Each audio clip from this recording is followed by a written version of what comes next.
Jed. Going? Yeah, you ain't running out on marrying Alverna, are you? Me? No. We driving to Las Vegas at daybreak to tie the knot. It's only 2 o'clock. Ridiculous, you say? That must have been the moon that come up. I thought it was the sun. You can get yourself another 4 hours sleep. Yeah, good idea. I'll do that. Night, Jed. Night, Shorty.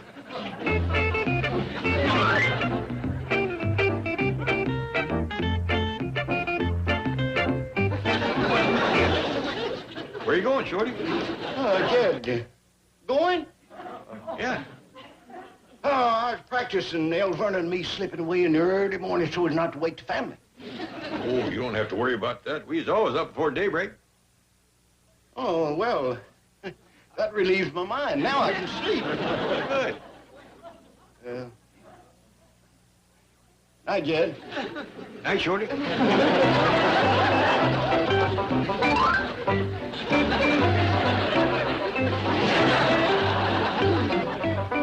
Where you going, Shorty? Jed, don't you never sleep? I'm just about to ask you that. What are you doing this time?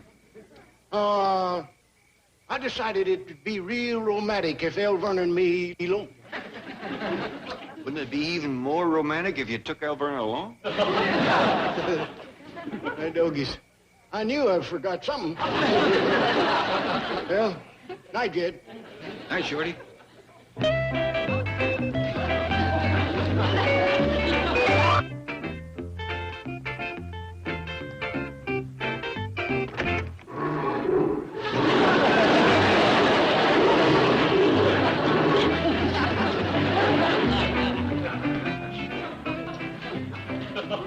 I'm a doomed man. Good morning. Well, the blushing bride. Good morning, Alverna. Happy wedding day. Oh, thank you, Mayor Heller. Is the groom up yet? Oh, I don't know. I didn't think it was proper for me to enter his room unchaperoned. I'll check on him, Alverna. Thank you, Shad.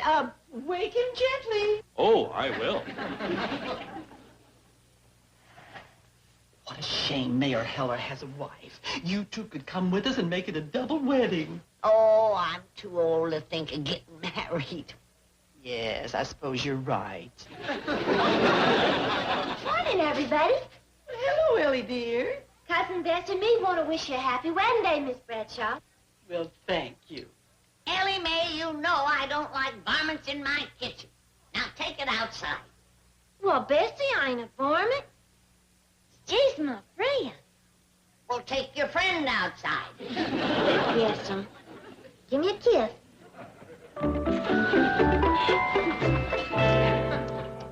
Poor dear sweet thing. Oh, what a shame she has to lavish her affection on animals. What you mean? Well, she has no man and no prospects. Doomed to be an old maid. And here I am, getting married for the second time at my age. Just what age is that, Elbert? Between us, Granny, I'll never see 40 again. Did you catch a glimpse of 50 as you passed? Shorty, wake up. Shorty. What's the trouble, Shad? I can't wake the bridegroom. Well, from the look of that smile on his face, he must be having one awful happy dream. I bet you he's dreaming about that bachelor party last night. Yeah, I can't hardly blame him. Mr. Drysdale throwed a humdinger. Yeah, Shorty the Sheik and these harem girls. Wake up, Sheik.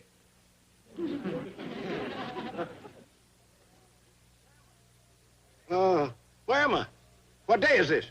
This is the day you marry Alverna Bradshaw. Come on. Get up.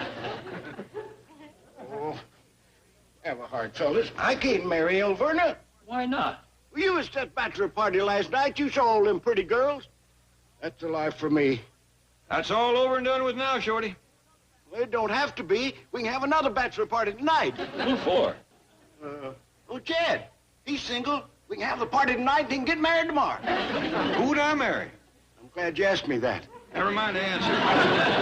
This is your wedding day and your bride-to-be is waiting. Oh, that floor's cold. I'm freezing. Well, look on the bright side. Tonight you'll be on your honeymoon. Yeah, and you can snuggle up nice and cozy with Alverna Bradshaw. That did it.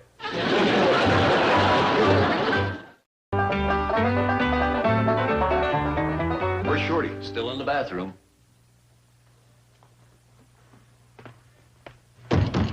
Shorty?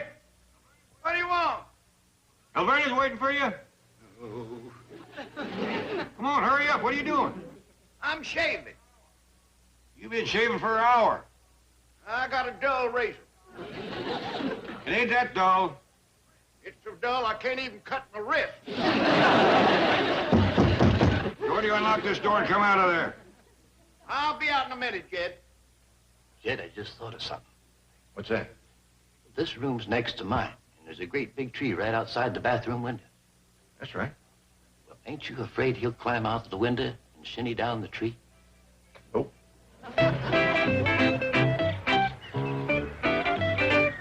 Hi, Fairchild. May I come in? Where's my darling little fiancé? He's showering. Shaving. What? He's shaving. Shower. Well, which is it? Well, Alverna, Shorty is so anxious to see you, he's shaving and showering at the same time. Oh! Hello in there. Who's that? This is your blushing bride. How soon can we leave to get married? Saturday till latest. Saturday? Shorty, dear, Wednesday's our wedding day.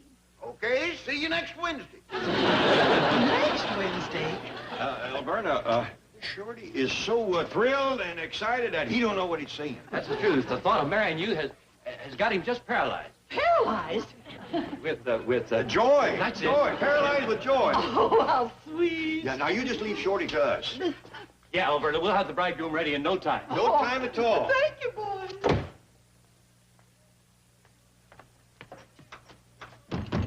Shorty, what are you doing now? I'm about to have myself a drink. Drink of what? I found a bottle of alcohol. Well, Shorty, don't drink that. That's rubbing alcohol. Yeah, that's poison. Doggone it, I was hoping to get up enough nerve to fight that bear. Get it. You drink that stuff, it'll kill you. So come on out and marry Alverna. You gotta admit that beast's dying, right, Shorty? Shorty? Shorty? I'm thinking it over. Excuse me, Chief. You know Miss Bell, the little slave girl secretary you cheated out of the bonus? Now, look, if I hear one more word about that lousy bonus, I'll fire you, her, and the whole secretarial pool. Oh, no. Chief, it's nothing like that. Miss Bell's little brother, Cookie, would like to meet you. Oh, well, send the little fella in. I'll give him a free piggy bank.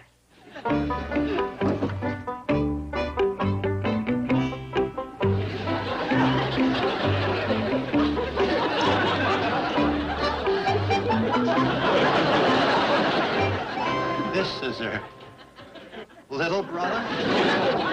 Yes, and her big brother would like to meet you, too. Come in, sir.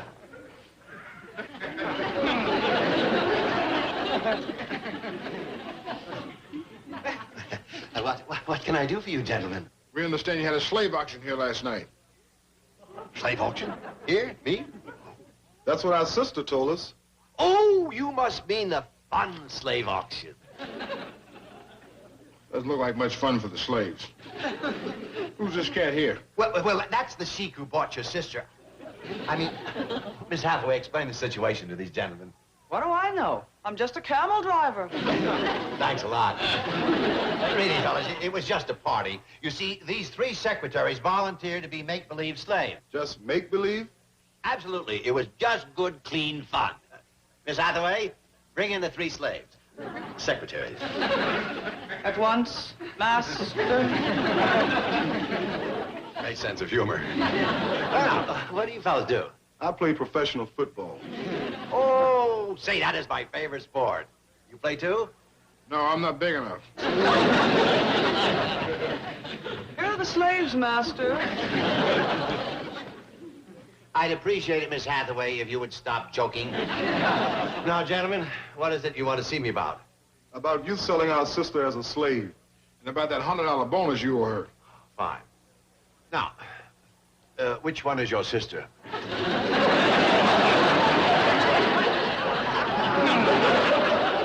Are you kidding me? Well, not at all. Will the sister of these gentlemen please step forward?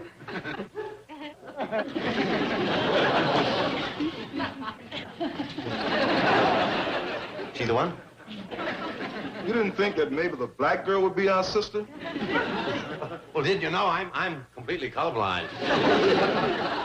Oh, Miss Hathaway, make out my personal check to this young lady for $100.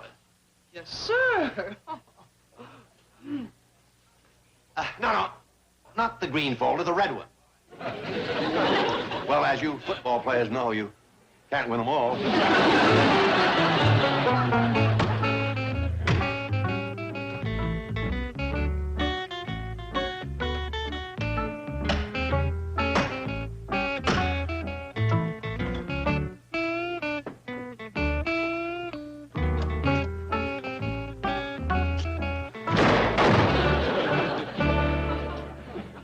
Doggone you, Shad Hiller. You had to be a blacksmith. How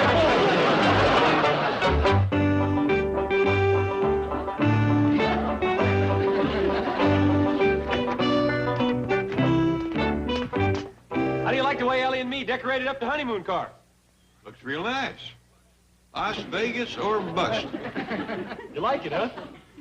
Hope Shorty don't think it gives him a choice. He'd take bust. Come look at the sign I put on the back. Hold on, boy. That's jumping the gun. Yeah, they won't be married till they get to Las Vegas. I took care of that. On the way there, they just close this down like that. Oh, Ellen May, how lovely. Thank you, dear. You're welcome, Miss Bradshaw. You ready to go, Alverna? Just as soon as Shorty's ready. Well, I'll go look in on him. Last time I seen him, he was still tied up.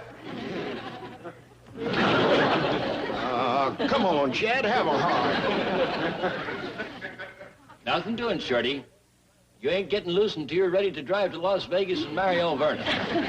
Listen, Chad, you know that old mule of mine you always admired so much? If you untie Stop me... wasting your breath. I've already turned down $20 cash in your car. I'll throw in Alverna. What would I do with her? I don't know, but if you think of something, tell me. Well, Shorty, the time has come. Oh. Now, cheer up. Will you see what Jethro and Ellie has done to your car? Burned it. Wrecked it. Shorty. Was Alverna in it? Your car's in perfect shape, and so is Alverna. I believe that about my car, but it was never true of Alverna. Shorty, if you feel that way, why did you ask Alverna to come out here and marry you? I hadn't seen a woman in 4 weeks that'd been hiding in Granny's root cellar. But when I seen all them pretty girls again, I changed my mind. Forget about them girls, Shorty. Alverna's got everything they got. I wonder where she keeps it. Now, stop that kind of talk. You're getting a fine woman. That's the truth. You and Alverna was made for one another. Don't forget, she owns the Silver Dollar City Hotel now, and you two can run it together. You'll be a dandy team. You'll be the happiest two birds in the nest.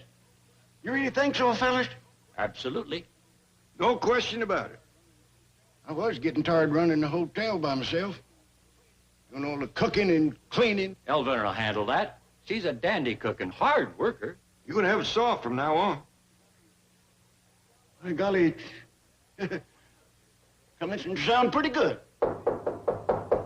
Come in. Is my bridegroom ready? Oh! I'm ready, Alverna. He's just a mite nervous. Oh, you mustn't be, darling. We're going to be so happy together. I hope you're right, Alverna. And here's a little sample of the happiness in store for you.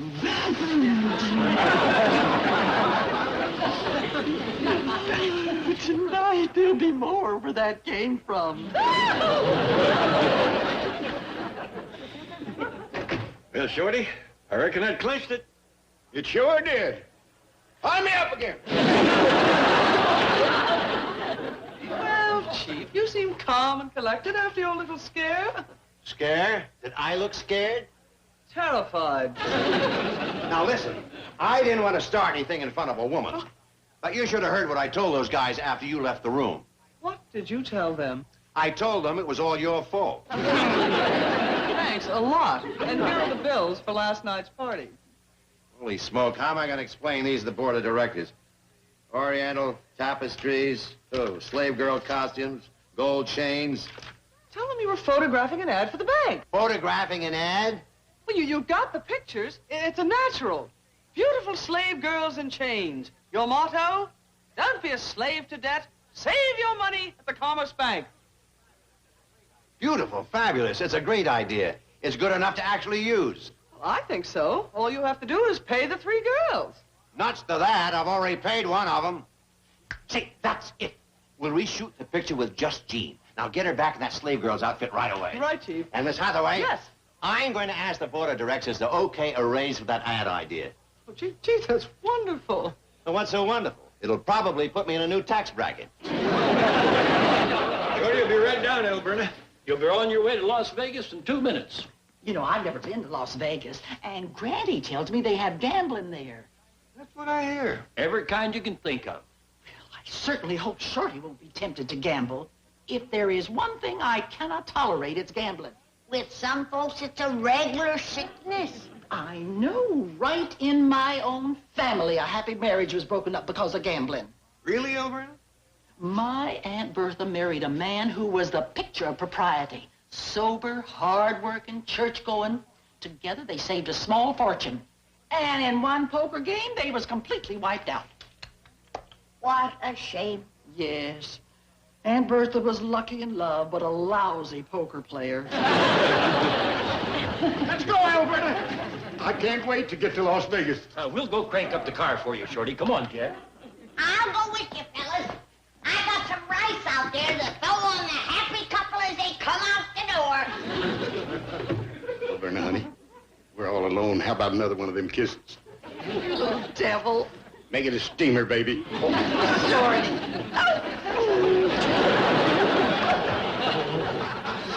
Ooh, That was a scorcher. there goes my poker deck. What? I can't leave without that. Shorty Kellums, don't tell me you play poker. Poker, blackjack, gin rummy, pinochle, you name it. If it's for money, I play it. Shorty, darling, please don't play cards. Okay, honey, baby, we'll shoot crap. Eight's my point. There's a 5. Cover it. Oh, Shorty, darling, what's gotten into you? That old gambling fever's got me. I didn't know you were a gambler. I was about cured, but thoughts of going to Las Vegas has brought it back. No.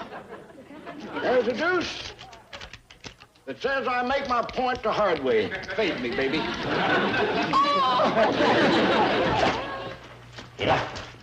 Miss Bell has agreed to pose for the bank advertisement, Chief. Oh, good. And you will represent the villain.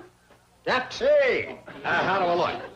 Not villainous enough, strange as it may seem. You should have a black hat, black mustache, and a black cape. That's a good idea. I'll be right back. All right. Did Miss Hathaway tell you what this picture's about? Not completely. Well, it's an ad for the bank. And the idea is don't be a slave to debt. Now, you'll be kneeling with your hands like this, pleading with me, the villain, debt. See? Like this? That's right. And I'll be standing over you with a whip, like so. Please, master, don't hit me. Please don't hit me with that whip. I wouldn't hit her with that if I were you. All right, fellas. I guess this looks kind of incriminating for a bank president. I don't know much about bank presidents. How about you, Earl? I don't either. But I tell you one thing, I wouldn't want my sister to marry one. It's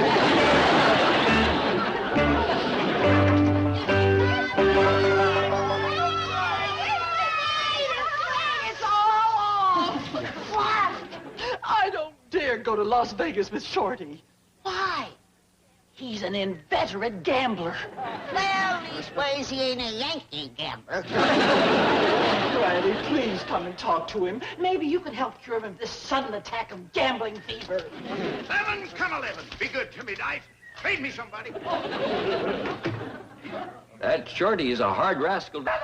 Shorty's gone. My sweetheart, my darling, my old true love. Don't cry, Alberta. We'll find Oh, it. promise me you will. What promise? Oh, I want to hold him in these arms. You will. I want to take his dear little head in these 2 hands and pound it on this pump. Hey, what's all the yelling? Something wrong? Ellie Mae, Jethro, have you seen Shorty? No, ma'am. Not this morning. He skipped out, the little rascal. Granny, we don't know that for a fact. This is a big place. Let's all fan out and look for him. Jethro, you take the upstairs and the attic. Yes, sir. Ellie Mae, you take the downstairs and the cellar. Yes, sir. Granny, you take everything out back of the cement pond. I'm on it, Jed. I'll take the front.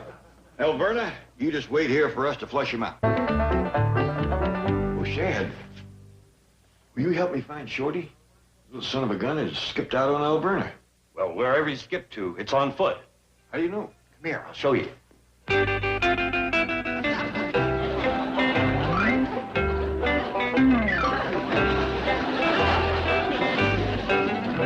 When'd you do that, Chad? Last night, when you said it takes 3 days to get married out here.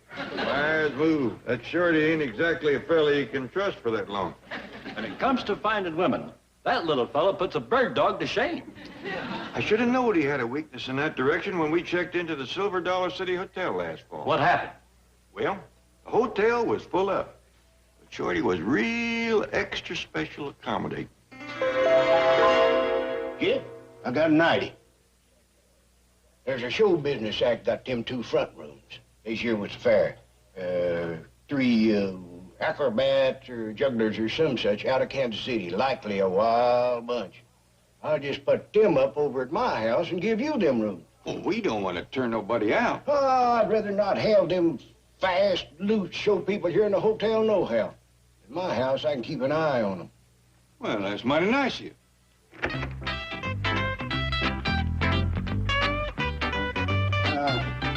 Hey, ladies. I'll have to ask you to pack up. You're moving over to my place.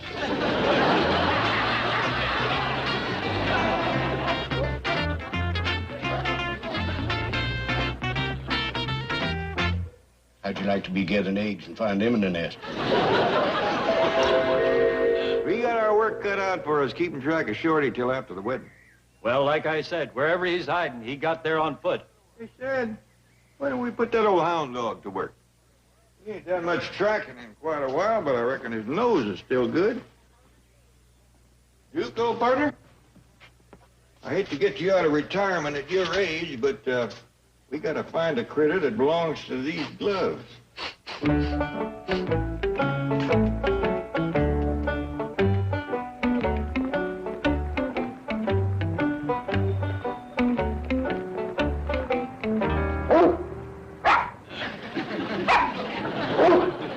Duke, keep your mind on the business. He not only picked up Shorty's trail, he's picking up his habits. Come on, boy. I think we're closing in. Mr. Clampett, Mayor Heller. Morning, Miss Jane. Howdy, man. I've been trying to call you. Shorty Kellums has locked himself in the secretarial pool with 12 girls. Duke, old timer, you done good. Tracked that little rooster right to his favorite chicken house. Let's go get him. We might be able to get his attention from down here. Those are the windows of the secretarial pool just over the main entrance. Shorty! Shorty Kellum! Who's that? It's me. Shed. How'd you find me? We tracked you with old Duke. You and your bloodhound. Why can't you be like other folks in Beverly Hills and have a French poodle? Never mind that. You come out of there. Listen, Jed, I can't marry El Verner for 3 days, ain't that right? That's right. That gives me 3 days of grace, don't it? True. Well, say hello to Grace. Shorty, if you ain't out of there in 5 minutes, Shad's coming up and taking the door off. Doggone you, Shad Heller, you had to be a blacksmith.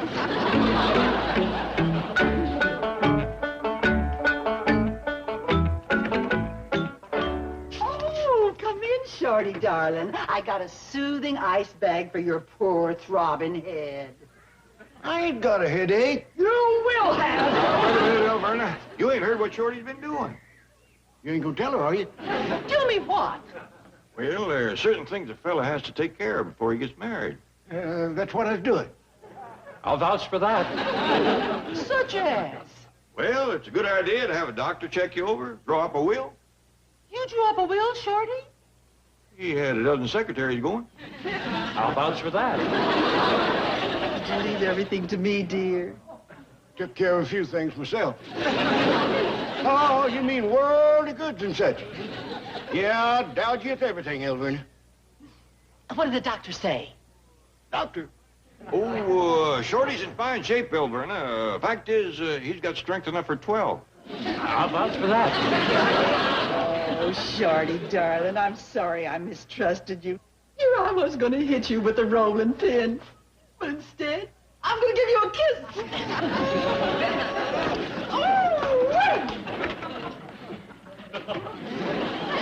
Chad, hit me with that rolling pin. I want to see whether I got the best or the worst of that.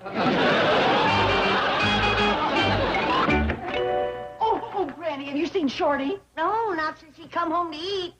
I prepared his lunch. He sat down, took one bite, and disappeared. That's simple. He's out looking for a decent meal. No, listen, Granny. He's probably upstairs changing so he won't get food on his good clothes. Yeah, Jed and me'll fetch him. Hey, where do you reckon Shorty's head for in such a hurry? You seen him? Yes, sir, going through the parlor, lickety split headed for the front door. And we got him. Jethro, stand and watch out front. Come on, Chad.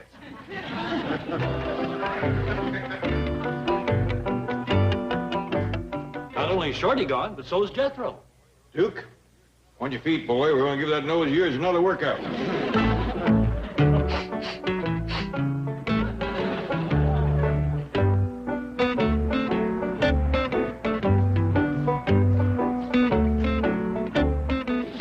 You were right, Jed. He's up there wading in the secretarial pool again. Shorty? Shorty Killens? What do you want? What do you think we want? We want you to come home and behave yourself. One other thing. How do you get past Jethro? He didn't. Jethro, you supposed to keep eye on Shorty. I am. He ain't been out of my sight. Jethro wanted to stop me at the front door, but I said if he'd show me mercy, I'd show him faith. Yeah. Say a lot of faith.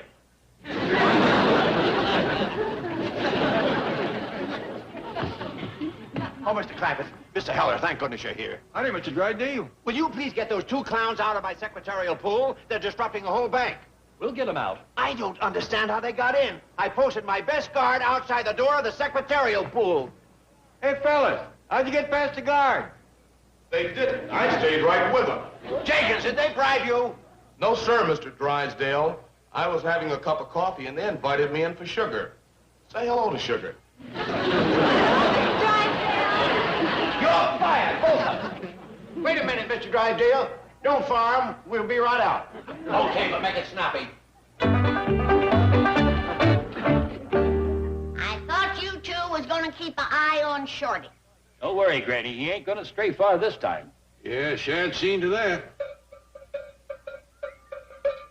Sounds like Ellie's goat is heading this way. No, it's Alverna's goat. Well, I'll be switched. You belled him. That's right. Doggone you, Shad Heller. You had to be a blacksmith. Well, don't make up your mind to it, Shorty. You ain't going no place till after the wedding. You mean I gotta wear this bell till I get married? That's the idea. Well, I hope they take it off after the ceremony. Otherwise, it's likely to be a noisy honeymoon. I'll tell Elverna you're here. She knows where I'm at. Everybody knows where I'm at. And I'll be clanging in directly. Yeah, Chad? Remember when the three of us was boys together back in the hills? Yep. Remember what good friends we was? Bosom buddies together. Yep. Remember how we cut our thumbs and let our blood mix and that made us blood brothers? Yep. And remember we swore an oath always to help one another when one of us needed help? Yep. Well, listen, fellas. Nope. Some brothers you are. I want my blood back.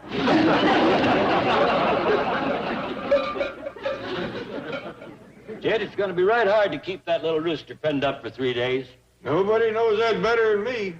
But I'm counting big on that idea Miss Jane had. Oh, yeah, where she fixes up the photograph of Alverna. Yeah. Chief, shall I take this photograph up to Mr. Clampett now? Oh, yeah, let's see it. This is Alverna Bradshaw? Well, only the head. The body belongs to a beauty contest winner. This should reawaken Shorty's interest in Alverna, don't you think? I certainly hope so. Anything to keep him out of that secretarial pool.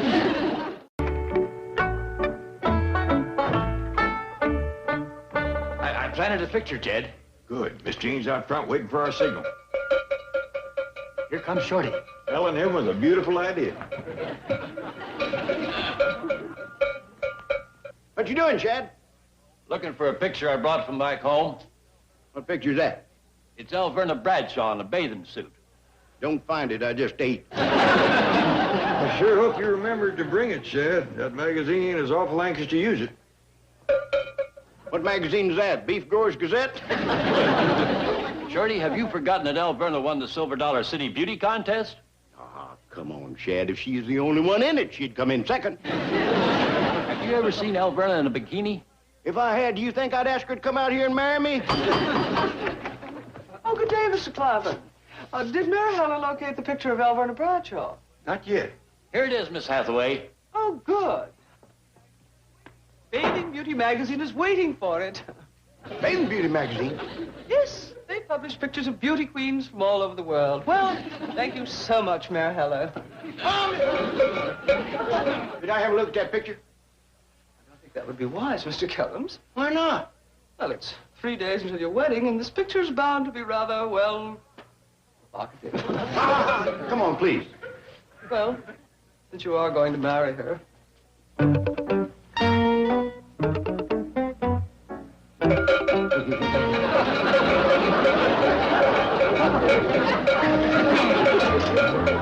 Shorty, take it easy with that cowbell. Yeah, if we was out in the country, we'd have every bull in the neighborhood charging us. Is that really Alverna? It can't be Alverna. It's Alverna! Ah, diggity dog. Look at that figure. I never knowed Alverna's built like that. Doggy, that woman has got more curves than a goat pad. I don't know why you fellas are so surprised. Alverna's always had a great shape. She just dresses to hide it. She sure does. And keep the magazine waiting. Well, thank you so much, Mary Helen. Jed, are you sure you have to wait 3 days to get married out here? That's the law. Ellie Mae, are you sure Shorty enjoyed the meal I prepared for him? Oh, yes, ma'am.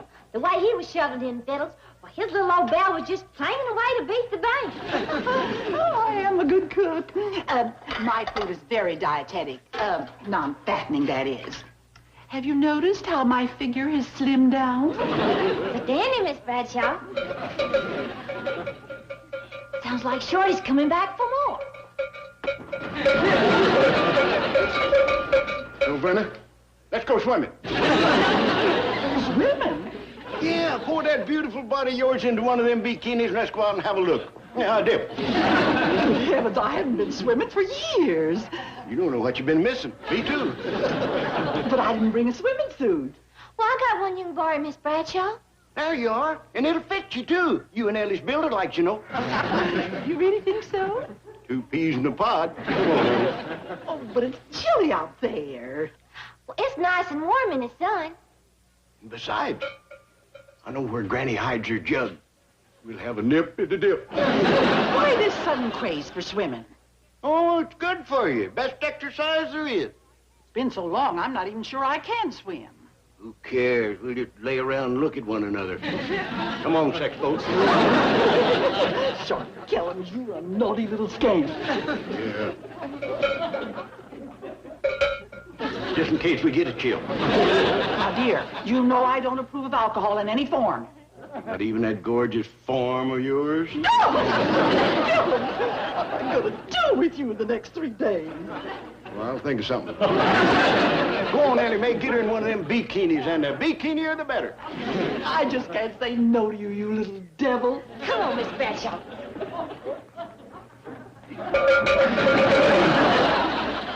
Gone, that woman. Really rings my bell.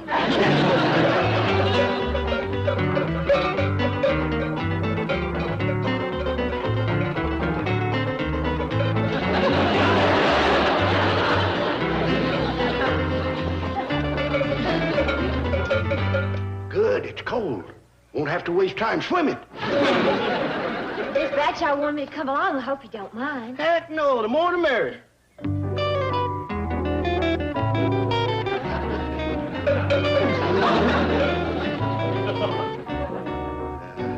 Now you, baby. Peel it off. Wait a minute, I'm chilly. I fetched along the jug. Have a sip. Shorty, I told you I do not approve of alcohol. Lips that touch liquor shall never touch mine. In that case, I won't touch a drop. Promise? I swear it. Just to look at your gorgeous figure is going to be intoxicating enough. You rascal. Come on, honey. Intoxicate me. There you go. Here goes the unveiling.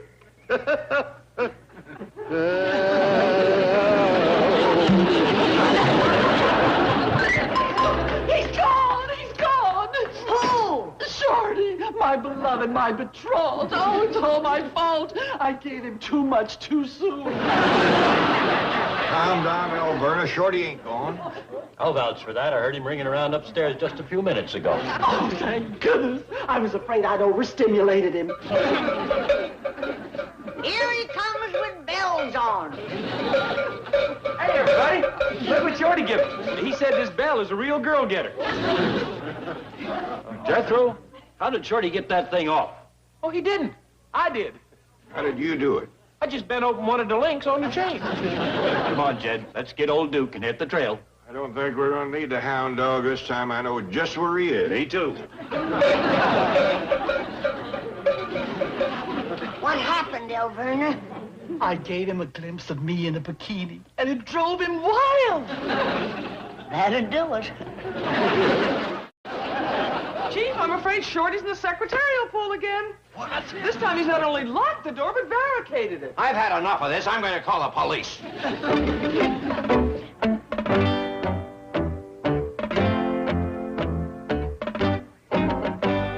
Shorty, this is Melvin Drysdale speaking, president of the Commerce Bank of Beverly Hills.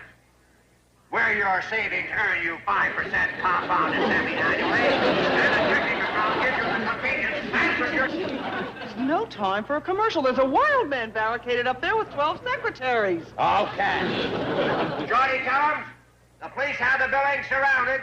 There's absolutely no escape. Come out peacefully, and I won't press any charges. Just a minute, Mr. Drysdale. I can't hear what you're saying. Would one of you girls turn off that record player for a minute? Now, what do you want? I want you to release those girls and come out of that building. If you don't, you're going to jail. That threat of jail don't scare me none. In 3 days, I start serving a life sentence.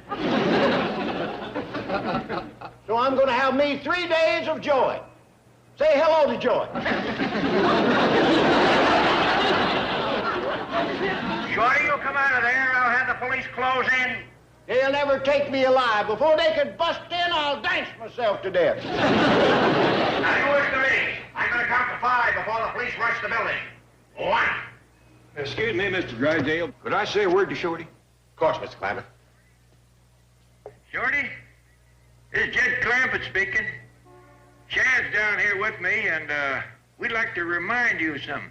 What's that, Jed? When the 3 of us was boys together, we promised to share and share alike. If one of us had a good thing going, he'd let the others in on it. Right, Chad? He's telling the truth, Shorty. What are you getting at? Don't be so stingy. You got a good thing going up there. Let the rest of us in on it. Hey, Jed, that's a great idea. Come on up, everybody, and join the party. All right with you, Mr. Drysdale? That's a brilliant idea. Ladies and gentlemen, you're all invited to join the party on the 2nd floor of my bank. And as you enter on the left, you'll find application forms for new accounts. And the man who makes the largest deposit gets to dance with the prettiest secretary. And remember, friends, your money is always safe in the Commerce Bank, the friendly bank, where fun and money go hand in hand. And remember, your account is always insured at the Commerce Bank of Beverly Hills, situated on the corner of Wilshire Boulevard. It's spelled T-O-N-N. Oh, thank you. But I could never see Shorty married to another woman. He's so cute, and we've had such fun together. Yeah, Shorty says you two likes to go dancing. Oh, he's a marvelous dancer. Oh, and so cuddly. Well, you've had your last dance with little cuddling. What a pity. Granny, Mr. Clampett, what a pleasant surprise. Welcome, welcome. We are honored by your presence. Was we supposed to bring presents? Reckon so. No, I simply meant... Oh, come in. Thank you. We just dropped by to invite the both of you to Shorty's wedding. Ah, So he's finally marrying Alverna. That's right. when is the happy event? Well, a happy event was yesterday when Shorty locked herself in your secretarial pool. The wedding's tomorrow. 3 o'clock. Can you come? It's up to the chief. Oh, we'll be there if Shorty doesn't run away again. Oh, that's all over and done with. Shorty can't wait for the ceremony. Really? You ought to see him, Miss Jane. He's just like a caged bear.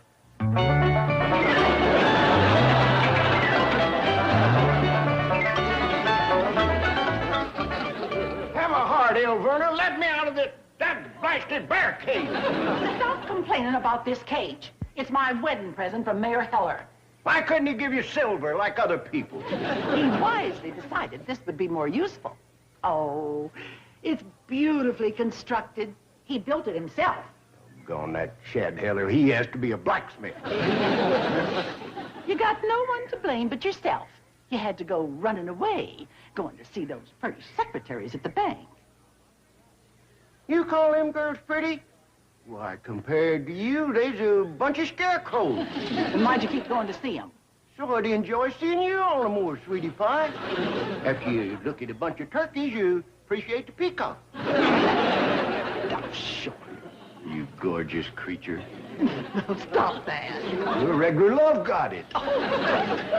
You got a man wild.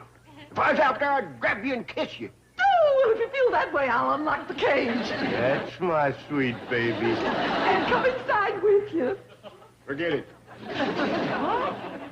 Folks will talk. I don't want to sully your lily white reputation. You're right, dear. We'll both be strong.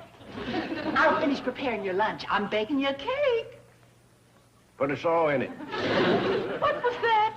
Oh, I said I saw it. It's a beauty. I'll put the truck around back. All right, boy, but remember, don't let Shorty out of that cage. I won't. He's a tricky little rascal. Be careful he don't outsmart you. Outsmart me? Did you hear that, Uncle Jed? I heard it. Granny, this here is a 6th grade brain.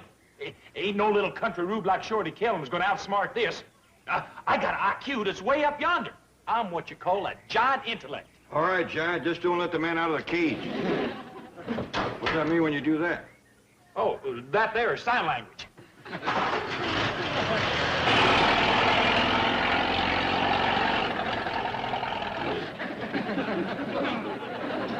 Wonder what we's talking about.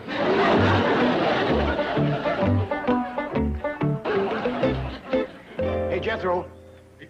Now, don't think you can get me letting you out of that cage, because you can't. Too smart for that.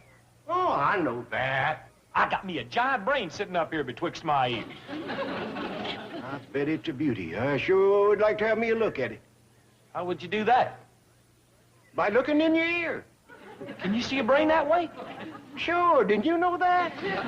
Well, no. My eyes being on the front of my head, my ears on the side, I ain't never been able to look in at my own brain. Sure would like to see that rascal, though. Well, unlock this door and I'll come out and take a peek and tell you what it looks like. Oh, no. I ain't letting you out of there. I'm too smart for that. Okay. I'm coming in and you can take a look at my brain. Can't wait to get a glimpse of that thing. It must be a monster brain. Oh, yeah. Lots of folks that ain't seen it says I got the brain of a monster.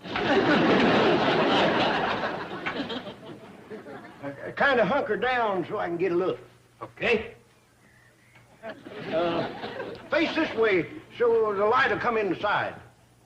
Now, hold real still.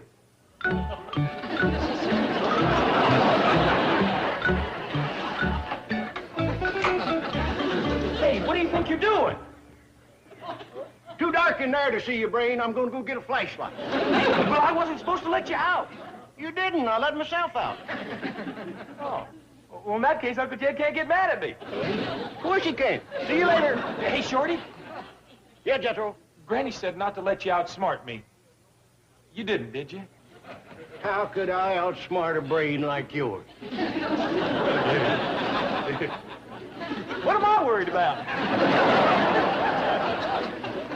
All right, now, Shorty, you're gonna... Jethro. That's it? What are you doing in there?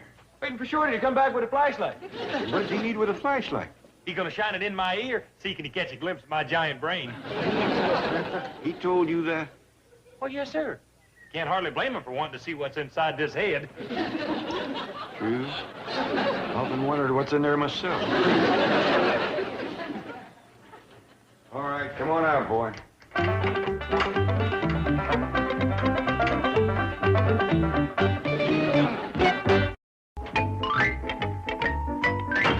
Well, Chief, I'm afraid I have bad news for you. Shorty Kellums is in the secretarial pool. How did you know? I expected it. But this time I'm ready for him. I deputized one of my employees. And I venture to say he's under arrest at this very moment. Listen.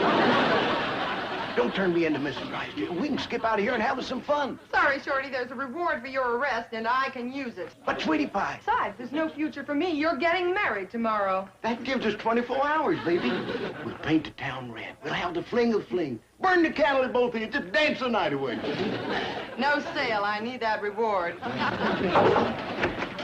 Here he is, Mr. Drysdale. Good work, Gloria. I accuse this officer of police brutality and cruelty. What did she do? She won't do nothing. That's what's so cruel. Do I get my reward now? We'll discuss that later. Okay, Shorty, now you're in for it. Don't hurt him. I'm not afraid of him. You think you're going to make me crawl in front of her, you've got another thing coming. Let's go. What are you going to do? Lock me in the vault, beat me with a bag of nickels? You can't scare me, Drysdale. I'm turning you over to Alverna Bradshaw. No, not that, please. I promise. I'll never come back. I'll never bother you again. Give me another chance. Please, no, have mercy. I can't face it. Please, It's awful when they crack like that. Chief, look at Shorty's car. He'll certainly never escape in this. Yeah, I'll say he won't. It looks like the handiwork of that master blacksmith, Mr. Heller. It is. Yeah, thanks for fetching over the prisoner. I mean the groom. I hereby remand him into your custody, Mr. Clampett. Now, I hope you can keep him secure until the wedding. Well, I'll do my best, but I sure am going to miss old Shad. Mayor Heller's gone? Yes, ma'am. He had to go back to Silver Dollar City. See, with everybody gone, the population's dropped down to 24. I don't understand. Well, he's got to go back to get it back up to 25 so that the town can qualify for government aid. I wish we might have said au revoir. Two of the most beautiful words in the whole language. Chief, au revoir is French. I was talking about government aid. Well, come on in, everybody. You're just in time for the wedding rehearsal. You mean you ain't gonna put me back in the cage? That's right. You're going to practice with Alverna, saying I do. Put me back in the cage. Ready, Mr. Clampett and bride? I'm ready. Ready, willing, and action. Very well. Best man will enter with groom. If I'm gonna be handcuffed to the best man, could we get one with shorter legs? Do walk more slowly, Jethro. Can't we skip this and rehearse the part where we eat? Do not rehearse the reception, Jethro. Now, when Mr. Clampett reaches your side, you will unlock the manacle from your wrist and handcuff the groom to the bride. Don't you even trust me to stick around during the ceremony? Orders are orders. Now, Mr. Clampett, when you give the bride away, well, perhaps I'd better come up there and explain it to you. Jethro, we best rehearse the part where you unlock the handcuff. Good idea. Did she say to unlock yours or mine? Mine. Okay.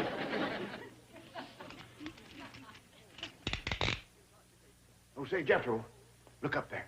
Huh? The way the shadow hits that wall, it looks exactly like a girl taking a sunbath. Well, I don't see it. Keep looking. It'll take shape.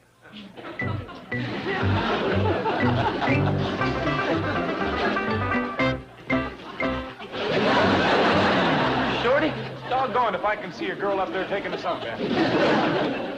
What's going on? Granny, this ain't gonna be no shotgun wedding. It might have to be if the boy Boob here keeps letting the groom get away. Did you get away, Shorty? No. He tried, but he didn't make it. See, Uncle Jed, you got the giant brain on your side. I'm afraid so. Well, things are slightly out of order, but let's proceed. Will the bridesmaid and flower girl come take your places? Oh, very nice. Yes, right here beside the bride, Ellie Mae. You ready, Chief? All ready. Fine. Proceed, Chief. Dearly beloved, we are gathered here to witness the joining together of this couple in happy wedlock.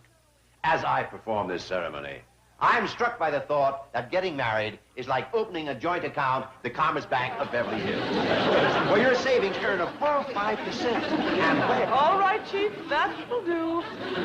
But Granny wants to hear the words. They make her cry. Them don't. They certainly make me unhappy. Friends, let's take it again from the top. Everybody back to your places. Can I stay and watch? Of course. Chief, please, no commercials this time. Well, okay, if you want the same old dull ceremony you've heard 100 times. We do. Ready, Mr. Clampett? Ready? Ready, Ellie Mae? Ready. Ready, Jethro? Ready. Well, the best man ever with the groom. Jethro, where's Shorty? Well, I'll be doggone. He disappeared. You done it again, Super Boob. You let yourself get outsmarted. Did Shorty outsmart me? No, the ape did. Oh, that's good. Shorty, I gotta be careful of. Where's Shorty? Don't tell me he's run away again. I'm afraid so, Alverna. Oh, I hope I won't appear oversensitive. But I'm beginning to get the suspicion that Shorty doesn't want to go through with this wedding. Oh, no. He just got a bad case of what you call bridegroom jitters. Worst I ever seen. All right, let's get on with the wedding rehearsal. Dearly beloved, we are gathered here to join this couple in happy wedlock. Chief, don't you see who is handcuffed to the best man? Personally, I see very little difference. Oh, I'm never gonna get married. Now, Berta, don't cry. Shorty will be here for the wedding, I promise. I know where he's headed, Miss Jean. So do I. The secretarial pool. He ain't had time to get far. Let's jump in your car and head him off. My car's gone. I know who done it. Shall I call a cab? No, it ain't fur to the bank. You go in and comfort the bride. I'll fetch the groom home. Shorty! Shorty Kellum! What do you want? Shorty, you're getting married to Alverna Bradshaw in 24 hours. Now, why don't you just give up and face it? Jed, I know my time's running out, but I ain't giving up hope. Say hello to hope.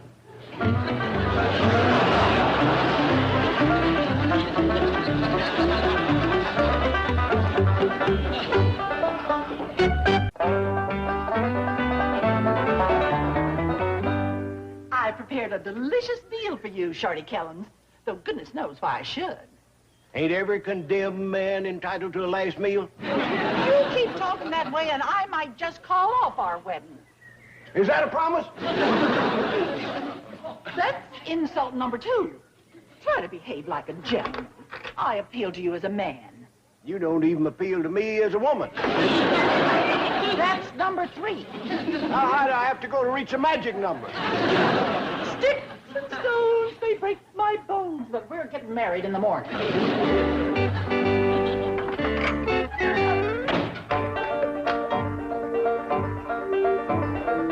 Doggone it. Hey, Jethro. Hey, now listen, Shorty. You ain't tricking me again, so don't bother trying. All I want you to do is just fetch over old Duke so I can give him a lunch. You're going to give that lunch to a dog? No, I'm too nervous to eat. Besides, it's just a big old thick hunk of tender, juicy pot roast swimming in delicious brown gravy that you sop up with that fresh mouth-watering cornbread. That's too good for a hound dog. Lamede. Okay.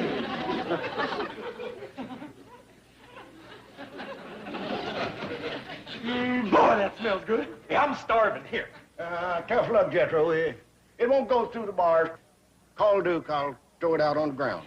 Oh, no, don't do that. I'll come in and get it.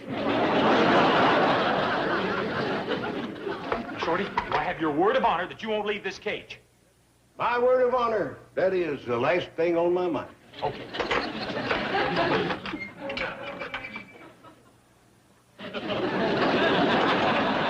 Shorty, you give me your word that leaving this cage was the last thing on your mind. It is. First, last, and only thing. Go on, Jethro. Well, Chief, here's your deputy. Some deputy.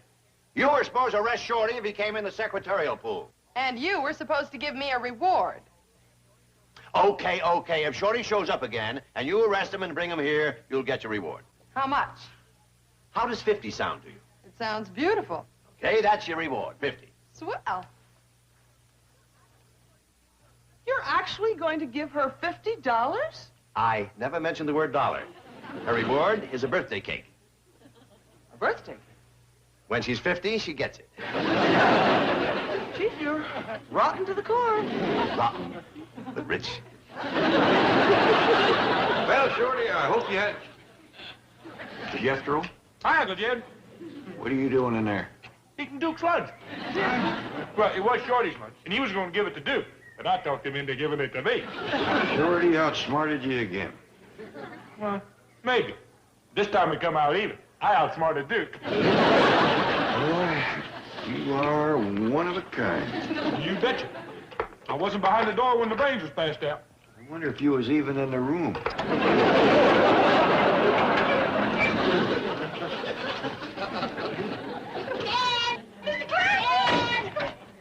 What's the matter? Good news. Mr. Drysdale just called. And that 3-day waiting law has been revoked. El Verna and Shorty can get married right away. Shorty, darling, come on out, sweetheart. We're going to get married immediately. Angel! Honey lamb! He's gone. That little worm. Mr. Clampett, Melvin Drysdale. You got my good news? Well, Shorty and Alverna can become bride and groom immediately. Well, yes, sir, except for one thing. We ain't got no groom. Don't worry about that. I've got him. He's sitting here handcuffed to my deputy. And listen, this time let's take no chances. We'll have the wedding right here in my office. My doggies, that's a dandy idea. I'll get duded up and fetch a bride right over. Miss Hathaway's already on her way to pick you up. Yes, I've even sent for the judge. This time there'll be no slip-up. See you here. Bye. Under no circumstances are you to unlock those handcuffs, understand? Yes, sir. Good. How about my 50? Don't worry, you'll make it. Well, Gloria, I reckon this is it. Yes. I'm sorry, Shorty. Not as sorry as I am. We had as good times together. We sure did. How about one last dance? I'd love it.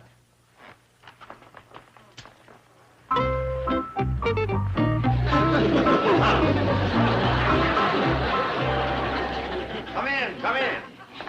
Judge Marshall should be here any minute. He's a very busy man, but as a favor to me, he's going to squeeze in this ceremony. Well, we's mighty grateful to you for arranging everything. My pleasure. Well, there you are, Judge Marshall. I'd like you to meet Jed Clampett, and this is the blushing bride, Alverna Bradshaw. Mr. Drysdale says you're a busy man, Judge, so we're ready when you are. Well, I'm afraid I'll have to come back. I don't have time to perform another wedding right now. Another wedding? Yes. I just married the happy couple in your office. You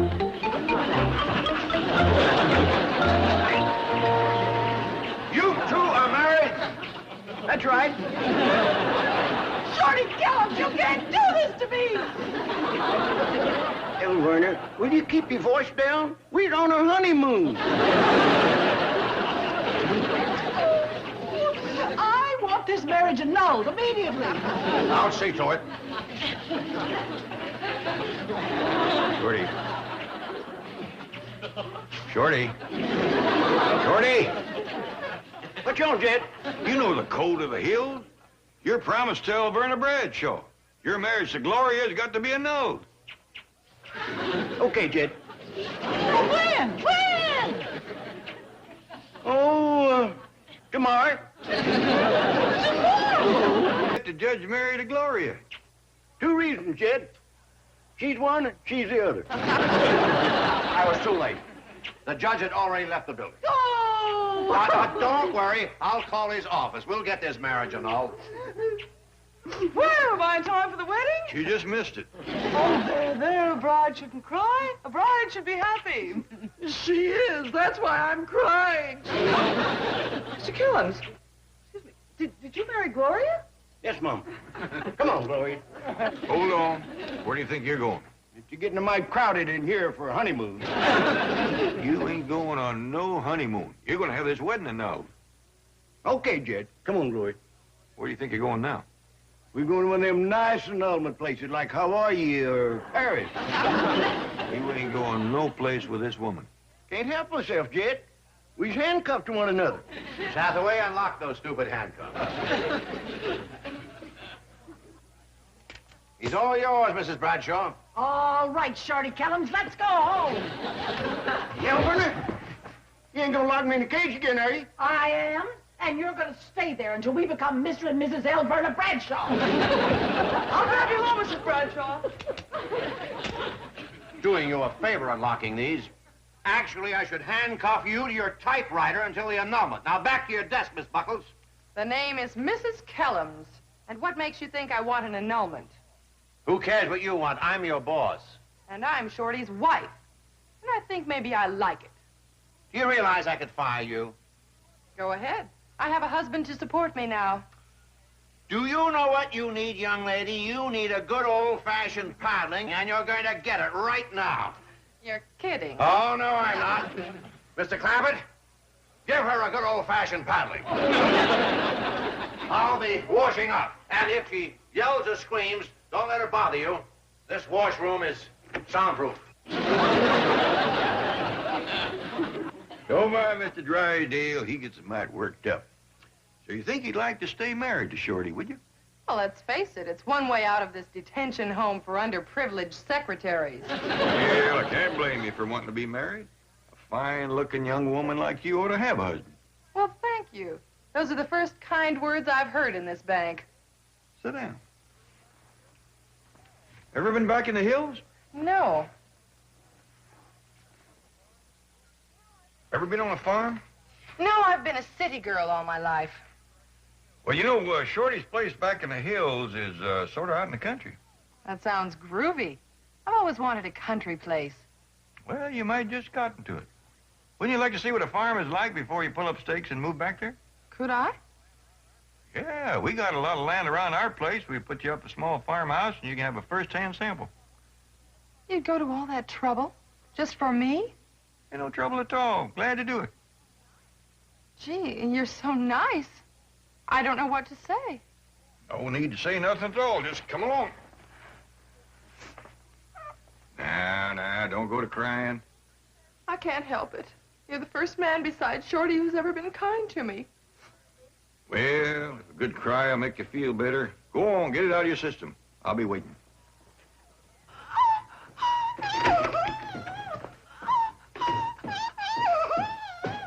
And let that be a lesson to you.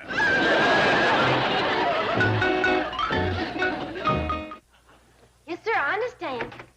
I'll tell him right away. Yes, sir. Bye. Something wrong, Ellie? No, ma'am. Pa wants us to commence putting up the little old cabin out back. The little old cabin, what for? Pa says he's fetching home a girl to live in it. Land sakes, he's gone and got himself married. You reckon? Of course. I've seen it happen before. Marriage is kitchen. He was standing there watching Shorty marry Alverna, and the fever struck him. Hot diggity dog, I'm gonna have me a ma. Wonder who he married. Well, it must be a country girl, because he wants Jethro to get him some chickens and hogs and a cow right away. Honeymoon couple's coming up the driveway. Which one? A Shorty and Elverna. Oh, here. Grab rice, everybody.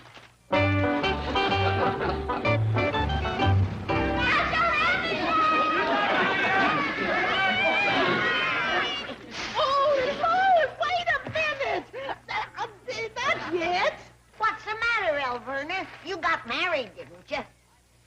He did. I didn't. Elverna, there's no such thing as being half married. You gotta be husband and wife. You can't be husband and friend. Don't be too sure, Granny. This here's Hollywood. I'll explain later, Granny. Right now, I gotta lock this little twerp up in his cage. Come along, you miserable little weasel. Yes, dear. Come in, dear. They sure talk like husband and wife. Miss Jane, can you clear up this mystery? I'd better let Mrs. Bradshaw do that. I have to hurry back to the bank.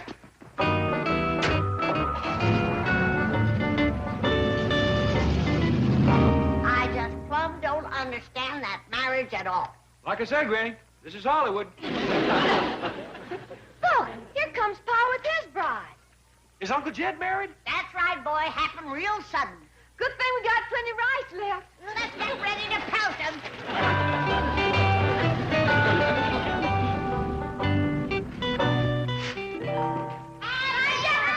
Congratulations, Uncle Jed. Congratulations.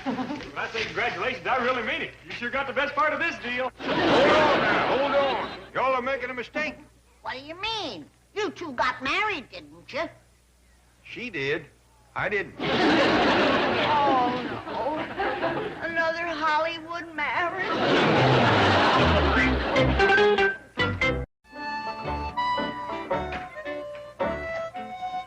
Well, Granny, medicine looked like home, ain't it? Sure is, Jed. Just beautiful.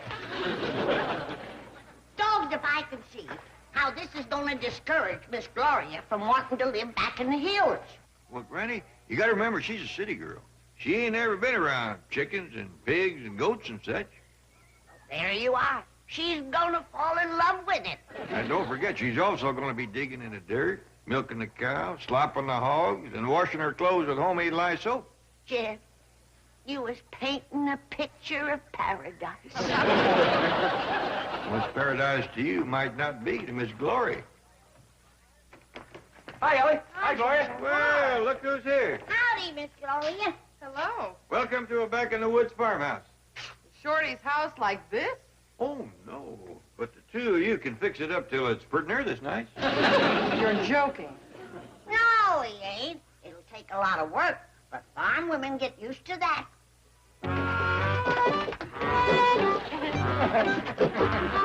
Oh, look at the funny-looking dog. Miss Glory, that critter is what you call a hog. Yeah, that's where you get ham and bacon and sausage. Really? I get mine at the supermarket. Oh, Jed, we've got our work cut out for us. Yeah. I think maybe first off, Miss Glory had best change into some work clothes. Oh, I wear this dress to work. Well, you won't when you live on the farm. Ellie may take her and get her into some back-home work duds. Yes, ma'am, Greg. Come along, Miss Glory. See you later. Shorty, Mr. Drysdale and I have set the wheels in motion for the annulment. Oh, that's good news, Elver. Let me out and we'll celebrate. Not yet. I still don't trust you. Oh, but I brought you a magazine to help while away the time. Horse breeding? Exactly. After we're married, we're going to get rid of those moth-eaten mules on your farm and start raising thoroughbred racehorses. Swell. I'll enjoy that. But what I'd really enjoy is some smooching. Let me out so I can give you a big old hug and a kiss. Oh, we can do that through the bars. Well, come here, baby.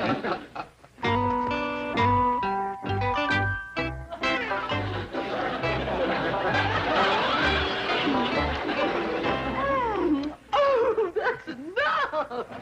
Yeah, that did it. Did what? Well, fill me with ecstasy. Now, how about filling me some of them delicious victuals of yours? I'll go stick something in the oven. Make it your head. What was that? Oh, I said it's great to be fed. Boy, Shorty, the way you swiped that key was really slick. Jethro, did he take my key? Ain't he something? You didn't know it, did you? Let's have it. Well, put it here where it'll be out of the reach of pickpockets. Thanks a lot, Jethro. Well, you deserve to be praised. That was real slick. Hey, what's that magazine, huh? Never mind. You're too young to see this. Oh, one of those, huh? Craziest magazine I ever seen. Oh, come on, Shorty, let me see it. Never mind, Jethro. I wouldn't dare let a magazine like this out of the cage. Well, then I'll come in and see it. Oh, no. It ain't for the eyes of a boy like you. Why, this picture'd drive you crazy. Prettiest filly I ever seen. Look at them beautiful legs. I'm coming in. Oh, is she built, and not a stitch on her. Oh, she sure looks like a fast one. Let me see. I dropped it. I'll get it. This is a picture of a horse. Yep, prettiest filly I ever seen. Go on, you, Shorty. Did you outsmart me again? I know, Jethro. You outsmarted me. Are you sure? You wound up the magazine, didn't you? Yeah, that's right, I did. Go on, Jethro. Go on, Jody.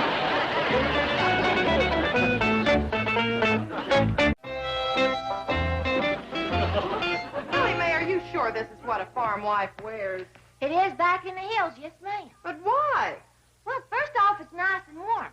You see, a farm wife gets up at 4 o'clock. Oh, wonderful. I love to sleep late. Shorty, Alberta's cooked you up a... Jethro. Hi, Uncle Jed. So you let Shorty out? Oh, no, sir. He let me in. I'd appreciate it if you'd unlock the cage, though. I think maybe that's the best place for you. If you're in there, you can't let nobody out. But, Uncle Jed, if you let me out, I'll help you find Shorty. I don't think Shorty's going to stray far. We got the queen bee in the cabin. Uncle Jed, Now what, boy? if you unlock the cage and step inside, I'll show you a racy magazine. You got such a thing? Right over yonder. Wait till you see the picture. Ooh-wee! Prettiest filly you ever seen. And boy, is she built. Not a stitch on her. Never heard of a horse wearing clothes. How could a big, dumb old hillbilly wheat-bender like him get the best of a giant brain like I got sitting up yonder?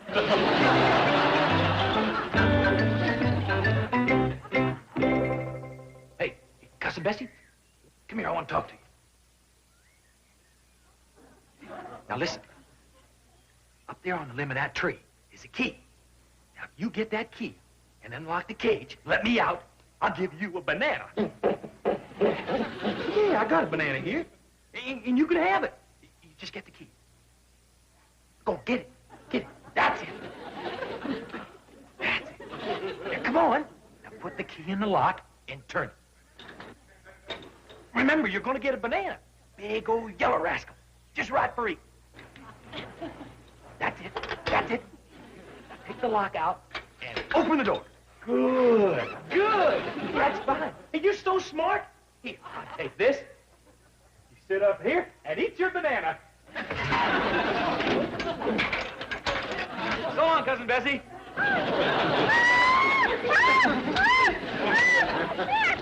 Hey, now don't get uptight, baby. That's life.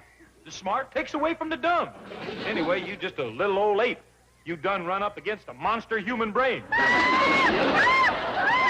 Excuse me for laughing, Bessie, but you sure fell for that banana trick.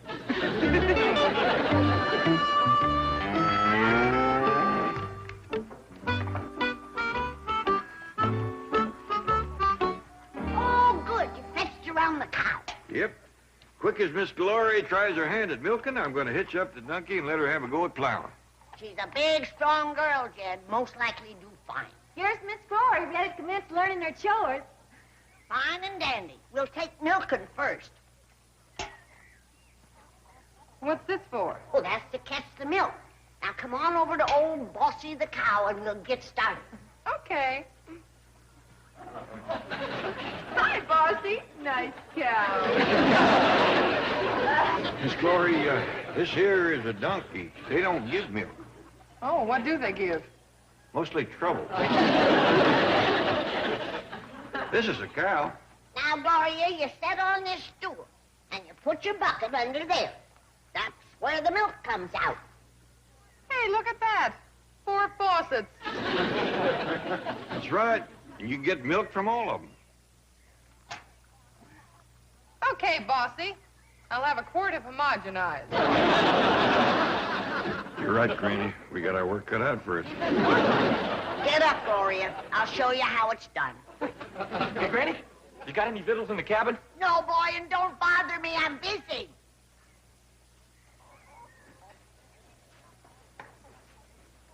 Who let you out of the cage? Nobody. I smarted my way out with the 6th grade educated brain. Good. Who'd you outsmart? Ellie's 8. I tricked him into thinking there was a banana in the cage. And when he come in to get it, I slipped out and locked him inside.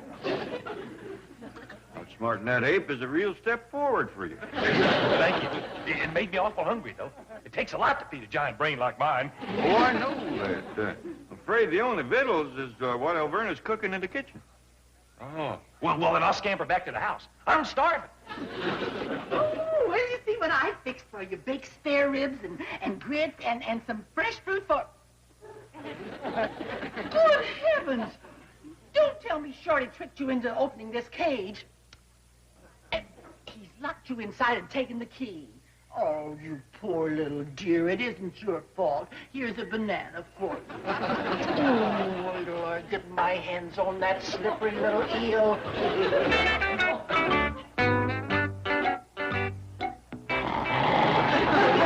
There really was a banana in there. Hey, you give me that. That's mine. Well, then I'm coming in there and get it. That's mine, and I'm starving.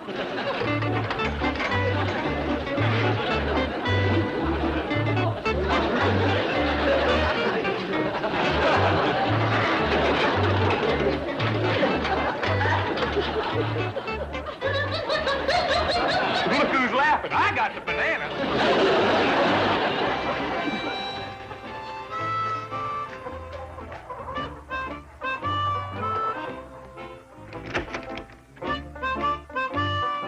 Granny, your curtains is up. Oh, fine, Jed. Well, how's Miss Glory doing with her chores? Oh, she's strong and willing, Jed. She milked the cows, she slopped the hogs, she fed the goats, she cleaned the chicken pens, and now she's out there plowing and fertilizing. Well, doggy, that girl has got grit. Last time I seen her, she was covered with it. Kid? Randy? Where is my big, beautiful doll? You mean Alverna or Glory? I said beautiful, Jed. That narrows it down to Glory. She's out learning to do farm chores. Oh, ain't that wonderful? What a wife she's gonna be. I done found me the perfect woman. She's beautiful. She's hardworking and she loves me. I don't need to love you. Let's go.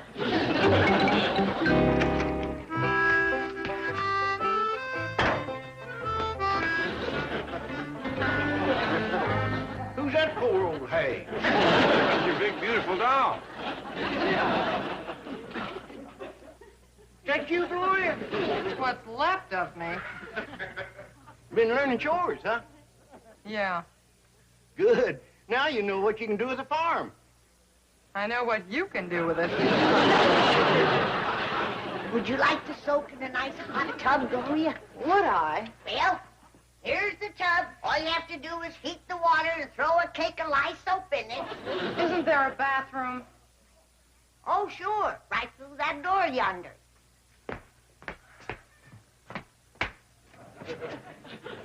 This leads outside. That's where it is. That does it, Shorty. I'm sorry. I belong behind a desk, not a plow. Shorty. Oh, there you are, Shorty. Mr. Drysdale just called. And he said since the license is made out to you and me, your marriage to Gloria is invalid. Hallelujah. Who is that? My ex-wife. Elvira, did you ever fix me any victuals? Yes, I got a Mormon in the oven. Let's go. Bye, Gloria. It was nice being married to you.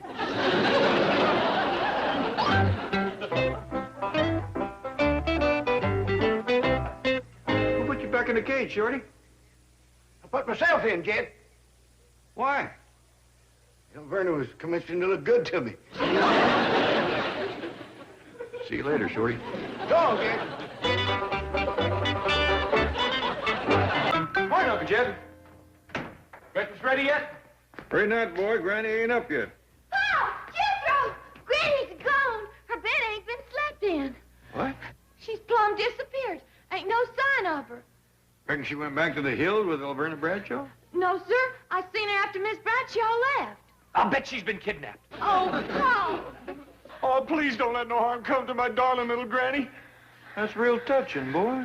Well, I sure don't want to have to eat Allie's cooking. I think I know where she might be. Where, Paul? Well, ever since we put up the old cabin out back, Granny has had a certain look in her eyes. I'll bet you that's where we find her. Come on. Morning, Mrs. Hogg. Mrs. Cow. Good morning, chickens. Well, we kind of figured we'd find you out here. Granny, did you spend the night in that little old cabin? I did, and it was pure heaven. Heaven? This little shack? Jim, let's all move back in here where we belong and live the good life. Granny, we ain't moving out of no 32-room mansion into this dump. Something sure smells good. I'm fixing fried ham, whole cakes, and gravy. Uncle Jed, let's move in here and live the good life. Please, super stomach, let me set the table first. Oh, is we really gonna move into this little cabin, all four of us? Well, if we don't, Granny ain't gonna give us no peace and no victuals. Well, if you want to stay in the mansion, I'll cook for you. Well, that's surpassing kind of you, Ellie. Well, I need to practice. True, true. But if we don't do like Granny wants, we ain't never gonna hear the last of it. Where'll we sleep? Well, you women folks can take the bedroom. Jethro and me'll spread a blanket in front of the fireplace. That floor's awful hard. Well, it'll only be till Granny gets this notion out of her craw. Oh, here you are.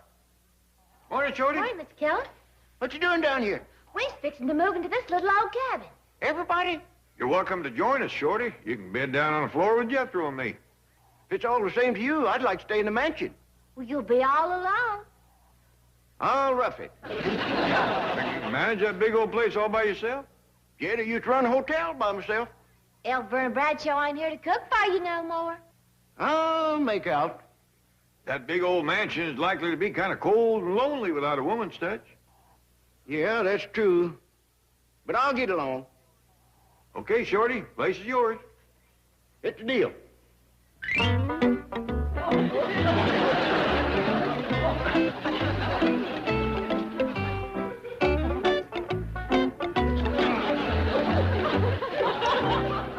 Mademoiselles from Beverly Hills, parlez-vous. Moving here for fun and thrill, parlez-vous. The food is good and the rooms is large, and if you're pretty, there is no charge. Hinky-dinky, parlez-vous. Excuse me, Chief. Several of the girls from the secretarial pool would like to take a little extra time at lunch to go and look at a new hotel for women. The answer is no. Oh, all they need is 15 minutes. They can take my car if you let them go. The answer is no. Some millionaire has donated his mansion as a hotel for young working girls, and the rates are fabulously cheap. The answer is no. It's located close to your house, and if you needed to have some dictation done some night, they'd be available. The answer is no. They'll work for nothing. The answer is yes. You knew I'd give in. I'm just an old soft. Yes, you're a regular marshmallow. The rates are cheap, you say? Yes, the girls think they'll be able to save at least $10 a week over what they're paying now. $10 a week, say, that's a lot for a working girl. Well, it certainly is. The trouble is they'll squander it foolishly. I'll tell you what. I'll withhold $5 a week from each girl and put it in a special Christmas fund. Well, that's marvelous. You bet. I'll need all I can get next Christmas. Well, this really is a mansion. Look at the beautiful ground. And the rates are so cheap. I wonder what the catch is. Hello, girls. There's the catch. Oh, Shorty's cute. Yeah, he's fun. Welcome to Shorty's Hotel for Women, where you live in luxury for $1 a day. And that includes private room and bath, delicious meals, maid service, laundry, swimming pool, tennis courts, croquet, and billiards. For $1 a day? How can you do it? Volume! Come on inside and look around. Girls, look at this. What a pad. This is super. Whoopee. You ain't seen nothing yet. Step into the main ballroom. It's free entertainment in here every night. Really? What kind of entertainment? Music and dancing. You have a dancing act? 4 girls and a fella.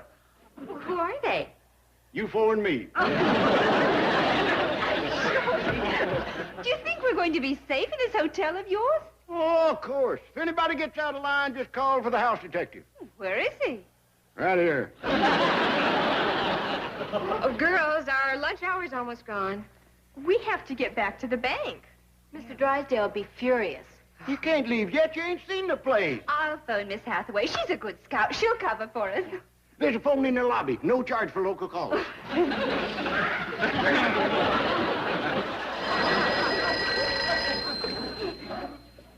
Drysdale's office. Oh, yes, Helen. Helen who? One of the girls is looking at the new hotel for women. Tell them if they're not back here in 5 minutes, they're fired. Chief? Give me that phone.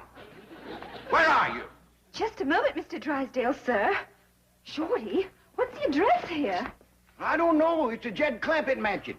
It's the Jed Clampett mansion. The Jed Clampett mansion? Mr. Clampett is the millionaire who donated his mansion for the hotel. He probably realizes how oppressed and underpaid your secretaries are. You think so? Why else would he do it? Helen, dear. Now, you girls take your time. In fact, why don't you take the rest of the day off? Miss Hathaway will do your work. Oh, thanks. And Helen, tell your landlord that I send him my very best. Bye. Goodbye, sir, and thank you. Girls, we have the rest of the day off. Oh, and Shorty, Mr. Drysdale would like to send you his best. I thought I had his best. But if he's got any better than you, tell him to send him over.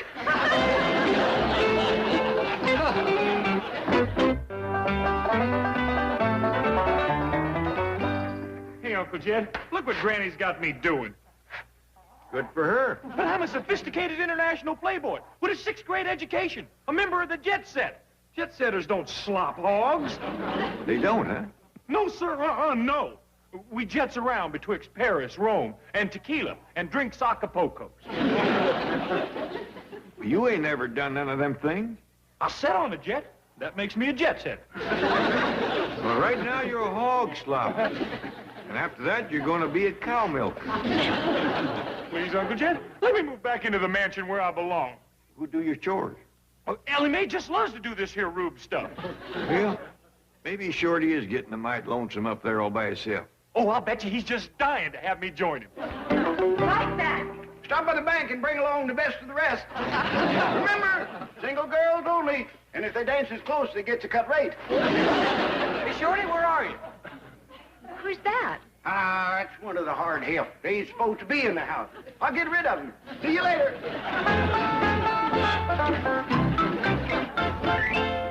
Oh, here you are, Shorty. Good news. I'm moving in with you. That's good news. That's good news. Yeah. Hey, whose car's that? Oh, Miss James. What's she doing here?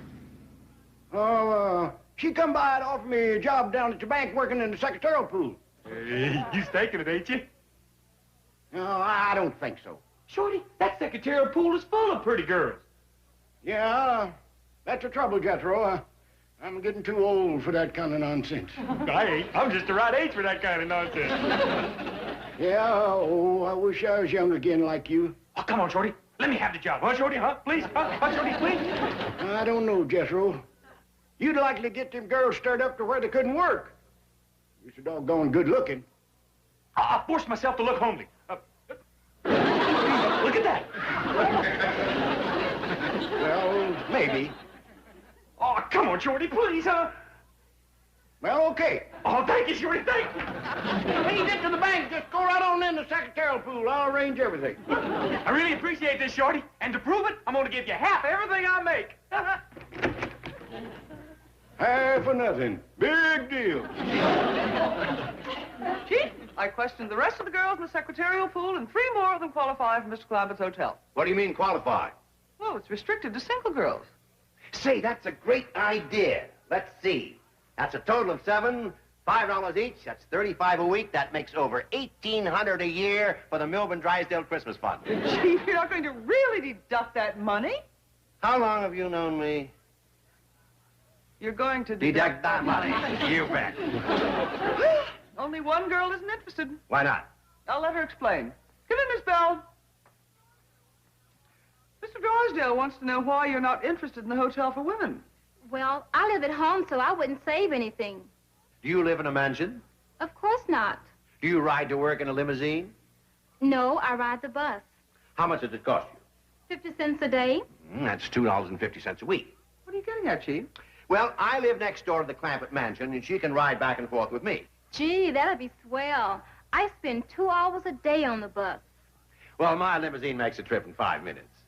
It would be fun living with the other girls in the secretarial pool. And in a mansion, too?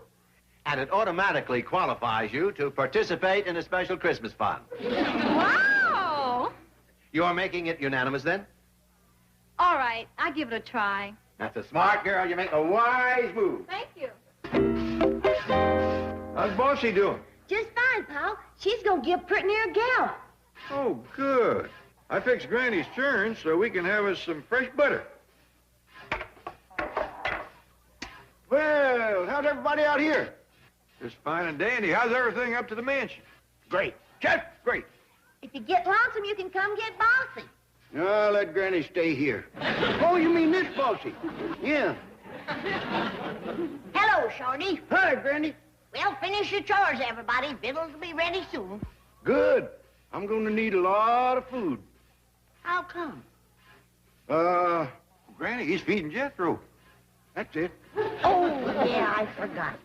Well, you and Jethro come down in a half hour. I'll take our victuals up to the mansion. How come?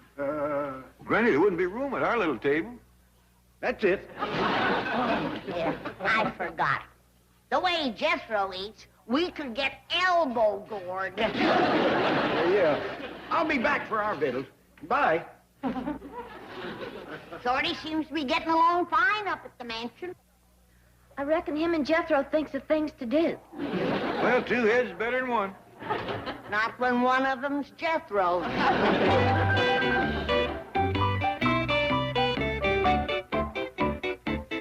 Gloria, I thought Shorty said we'd get free laundry service. Oh, I can't let that sweet little doll do our washing. Tell me something. How come you and Shorty are so chummy? Oh, didn't you know? Shorty and I were married. Really? Yeah, for about an hour. Well, for Hollywood, I guess that isn't bad. What you doing, girls? Just finishing our laundry, Shorty. I said I'd do that. You can hang it up for us. There's a dryer right in yonder. Not for these dainty things. Miss Dainty, ain't they? All right, you girls set the table in the main ballroom, and I'll hang this stuff up for you. Thank you, you little doll. You're welcome, you big doll. Well, I'm glad to see you two are still friendly. Oh, yeah, the marriage wasn't a success, but the separation's a ball.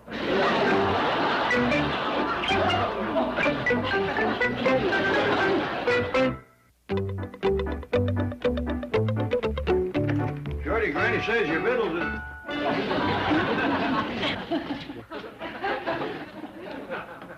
What's all this? My laundry, kid. I just finished doing my washing.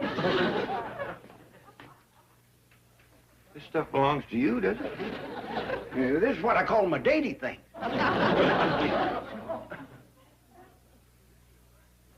Sure is dainty, all right. Yeah, real comfortable, though. When did you take to wearing stuff like this? Just since I come to Hollywood.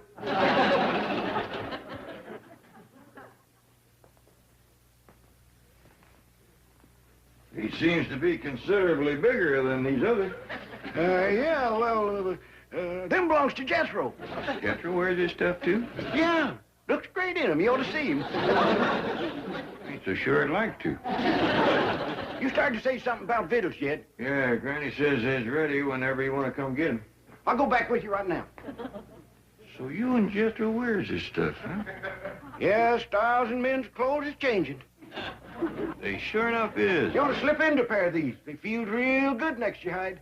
I believe I'll pass on that.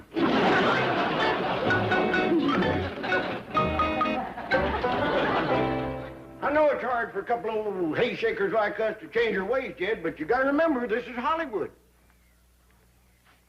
Well, hello, boy. Where you been? Down to the bank? You look mighty unhappy. Something wrong? Yeah. I'm what you call uptight.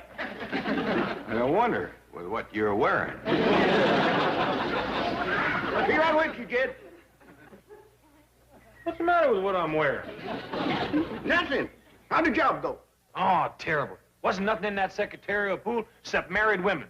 All them pretty single girls was gone. Uh-oh. I bet they's all out with that new flu that's going around. New flu? Yeah, it only attacks single people. Jethro, you're single. You've been exposed to it. Sit down quick. Yeah, yep. You got the first symptom. My forehead ain't hot. That's the first symptom, cool forehead. Close your eyes. That hurt? Yeah. That's the second symptom, tender nose. Keep your eyes closed. They could suffer permanent damage. Do you have a ringing in your ear? Yeah. That's the clincher. Come on, I gotta get you in the root cellar right quick. The root cellar? Yeah, you gotta stay in a cool, dark place, otherwise your eyes liable to be ruined. How'd you like your supper, girls? Oh, it was good, but rather strange. Yes, I've never tasted anything like that before. That was soul food, children. Soul food, just like we used to have down home.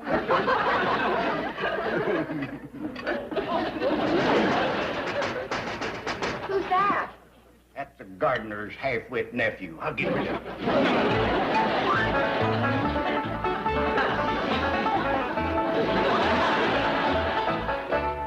How about a little after-supper singing and dancing? Oh, yes. What about the dishes? Oh, leave them for the maid.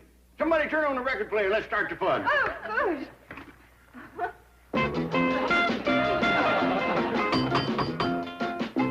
Excuse me a minute, darling. Keep your motor running.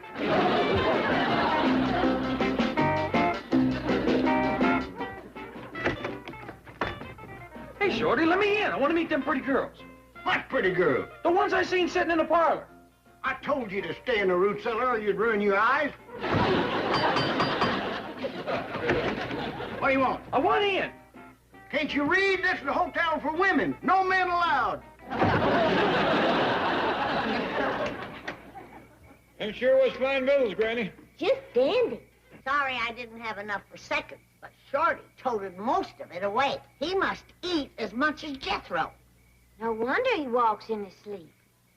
Shorty? Yes, sir. He asked me to come up to the mansion in the morning and make up all the beds. All the beds?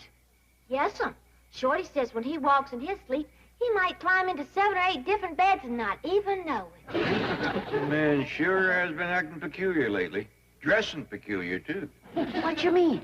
He has took to wearing some mighty fancy underwear. Got Jethro wearing it, too. Well, you know Jethro. Monkey see, monkey do.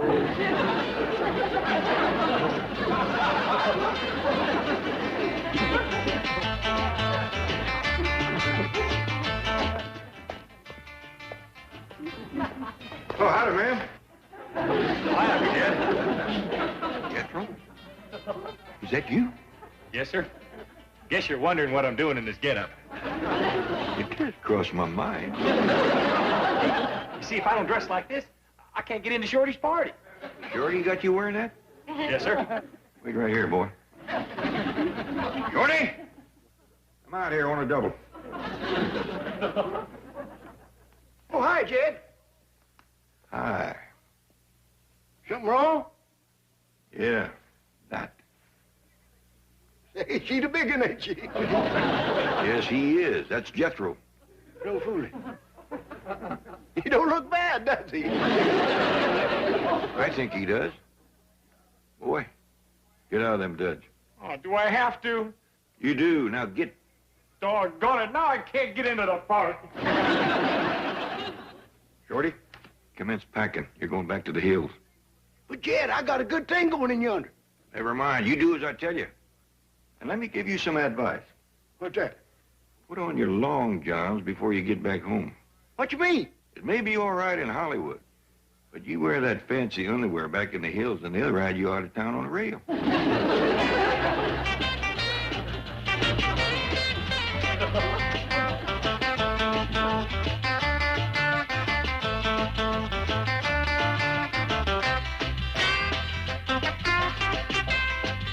Mr. Clampett, welcome to the party. Thank you. We're short of men. I figured that.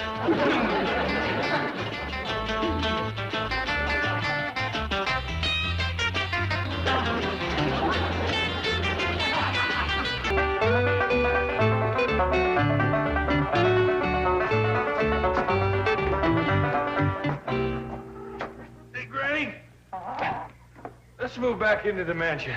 This rube living ain't for a sophisticated playboy like me. Go get dressed and help your Uncle Jed with the chores. But this'll ruin me with the international jet set. Talk sense, boy.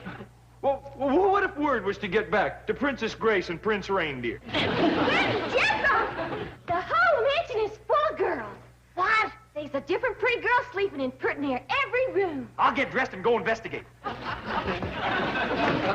That seemed to wake him up. Sure did. You all stay here. Them girls might be dangerous. Get home. We'll all go together.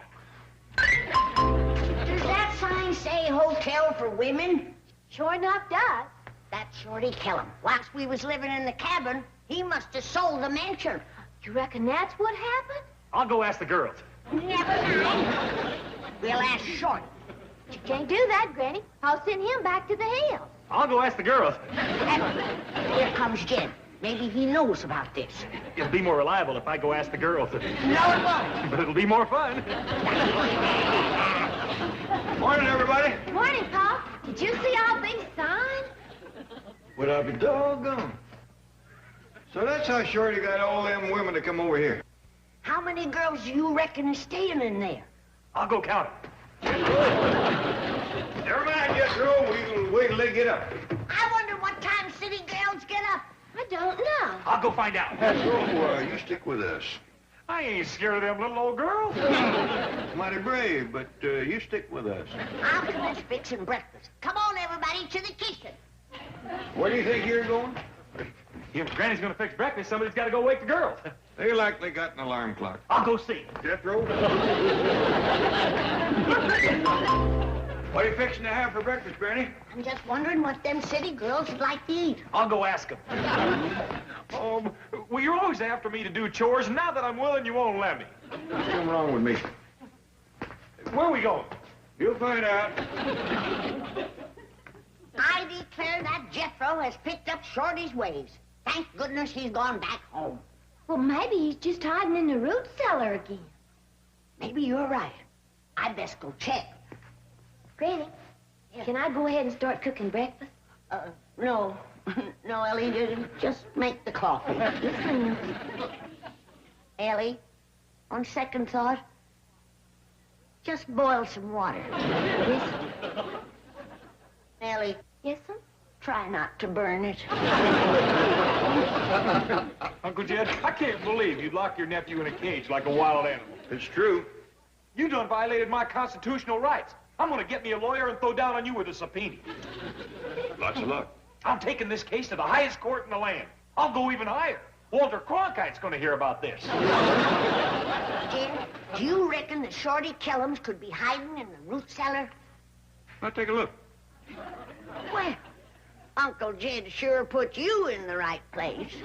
He's gonna be sorry, though, because I'm going on a hunger strike. Is that a fact? Yes, ma'am. I'm gonna waste away and die right here in this cage. Well, that's too bad, because I was just fixing bacon and eggs, ham and grits, sausage and flapjacks, steak and fried taters, and fruit and cereal. I'll have a double helping each. What about your hunger strike? You don't expect me to start that on an empty stomach. True, girls, we really are living in a mansion. When I woke up this morning, I thought it was all a dream. Me too. The dreamiest part is that we get all of this for only $1 a day. With meals and maid service. Oh, that Shorty Kellums, what a doll. I smell fresh coffee. Me too. Let's get dressed and come downstairs and have breakfast. Wait a minute. Shorty said we get breakfast in bed. What if Shorty serves it? Let's get dressed and then come downstairs and have breakfast. Morning, girls.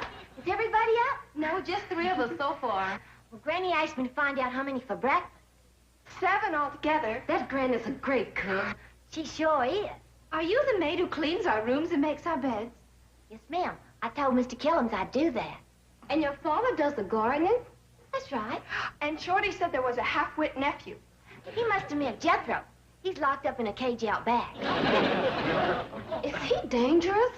Well, only if you try to take his food away from him. He won't be having breakfast with us, will he? Oh, no, ma'am. He'll like eating his cake. Good. Well, we'll wake the other girls and be down for breakfast.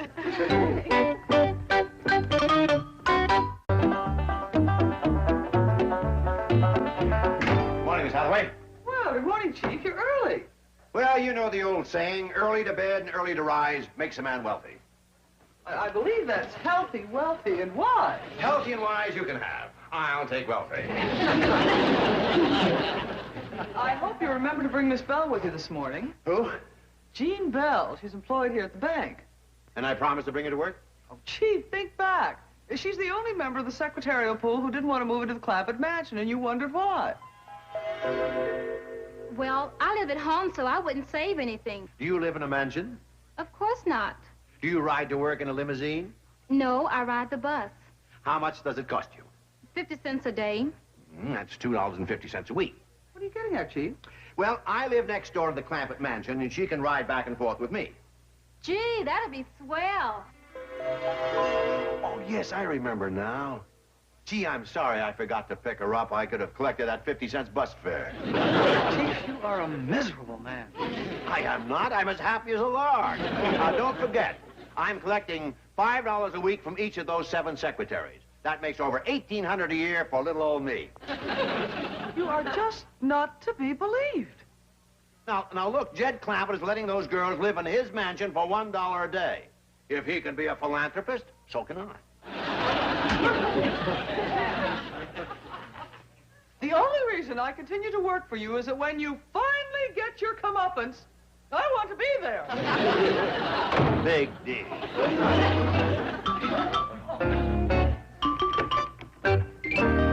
Chief, I think your comeuppance is about to come up. Miss Bell's brothers are here to see you. Who? Oh, you'll remember them when you see them. Come in, gentlemen. Look, I don't want to be disturbed. I'm not into anybody. I'm not into anybody except these 2 gentlemen right here. Well, what can I do for you, gentlemen? You can tell us why our sister left home. Your sister? Jean Bell. She works here, remember? She said you talked her into moving away from home. Oh, that? Well, yes, I did, but there was a reason. We'd like to hear it. Well, you see, she had a chance to move into this mansion. Mansion? Beautiful, luxurious. Believe me, your sister is living the life of a princess. Who's the prince? No, nothing like that. You see, this is a hotel for women. All the single girls in my secretarial pool are staying there. Right, Miss Hathaway? That is correct, gentlemen. Each girl gets a private room with bath, meals, maid service, everything. And all for $1 a day. $1 a day? In a mansion? Am I right, Miss Hathaway? Again, he is correct, gentlemen. You see, the mansion is owned by a truly exceptional man. He is enormously wealthy, but this has not affected his sense of values. He's simple, kind-hearted, generous, thoughtful. A true philanthropist in every... Please, Miss Hathaway, that's enough about me. She forgot to add that I'm also very modest. Earl, do you believe this story? Not a word of it. Well, then I shall prove it to you. Miss Hathaway, call my hotel for women. Tell Miss Bell she need not come to work today. She can spend the whole day there. Oh, but Chief... No! Do it quickly. I have to be firm with some of my children. Now, I'm giving your sister the day off. And the two of you can go and see for yourselves the luxurious surroundings which I have so generously provided for her. There, now, there's the address of the mansion. Right? That seems fair enough. Well, that's another of my qualities she left out.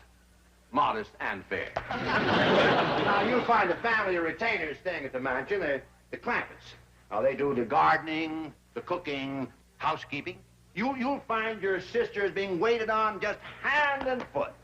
Really, Miss Hathaway? Oh, that's wonderful. Tell Mr. Drysdale thanks ever so much. Bye. Girls, you go on without me. I've got the day off. Ain't you going to work, Miss Jean? No, Mr. Drysdale gave me the day off. Can I help you make the beds? Oh, done finished with that. Now I'm going to help Granny work in the garden and make soap. Oh, can I help too? You know how to make lye soap? Sure. My mother used to make it down home. Well, all right. But I'd best give you some old clothes to wear. Fine. Come on. Okay, boy, I'm gonna let you out now. It's too late for me to forgive you now, Uncle Jed. It is? Yes, sir. I've done been humiliated clean past what my sensitive nature can stand. You're gonna pay a terrible price for what you done to me. What price is that? You're gonna lose me. I'm running away from home. Is that a fact? Yes, sir. When animals is free to swing and human beings is locked in cages, well, that's all the hint I need. So you're leaving home? My pride demands it. So take a last look at your favorite nephew. Okay, I took it. This is goodbye, Uncle Jed. Bye, boy. We won't meet again till you see me on the other side. The other side of what? The table. I'll be home for supper. Mr. Drysdale's done give Jean the day off, so she's going to help us with the chores. Bless your heart. But I gotta warn you, making lye soap and digging in the garden and such ain't like secretary work. Oh, I know that. Jean says her ma used to make lye soap. Is that a fact? Yes, ma'am. She made soul food, too, but not as good as yours. Oh, I have got a few cooking secrets. Could you teach me the secret of those hog jaws and collard greens you made last night? I'd be glad to. As soon as the other chores is done, we'll commence with the cooking lesson. Oh, wonderful. Ellie, you get the fire going under the soap kettle. Yes, Ma'am. I'm glad to see you wearing working duds. I ought to change out of my good clothes, too. I'll join you and Ellie out back.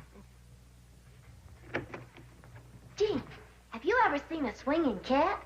Seen one. Honey, I swung with one. Come meet Rusty and Duke, too. Duke? That's the name of the cat I used to swing with. My Duke's a dog. So was mine.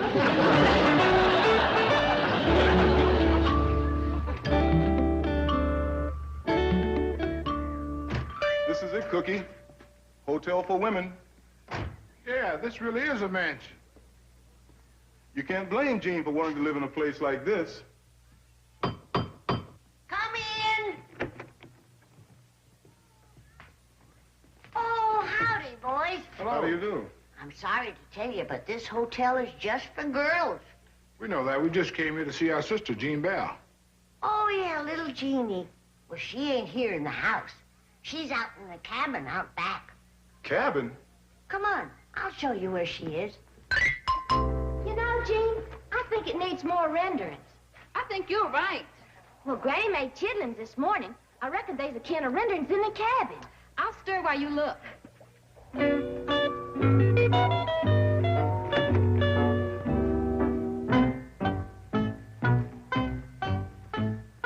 Yonder she is. What is she doing? Making lye soap. When she's done with that, she's gonna do work in the garden, and then she's gonna get to the cooking. Thanks very much. But don't tell our sister we were here. Are you leaving already? Yes, ma'am. We have to go talk to a bank president. I know one. His name is Mr. Drysdale. That's the one we're going to talk to. Well, give him my love. We'll do that.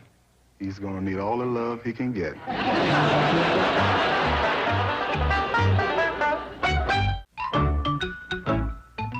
How'd the lye soap turn out, Granny? Oh, just dandy, Jed. That Jean Bell can make lye soap pert near as good as me. Where is she? Her and Ellie's out digging taters. They've already picked 2 bushels of collard greens, weeded the turnip patch, and hoed the beans. Well, doggy. That little Jean is a dandy worker for a city girl. Oh, Jed, she's a hill girl. Howdy, Pop. You know Miss Jean Bell. I sure do. Looks like you girls got a dandy mess of taters. Yes, sir. Granny, would you like for us to wash and peel them? No, I'll do that. You 2 deserves a rest. Hey, Jean, would you like to go for a swim? Oh, that sounds great. Well, come on. Be back directly, Granny. Take your time. Granny, would you show me how to make that possum pie you had last night? You bet I will, darling. Thank you, Granny.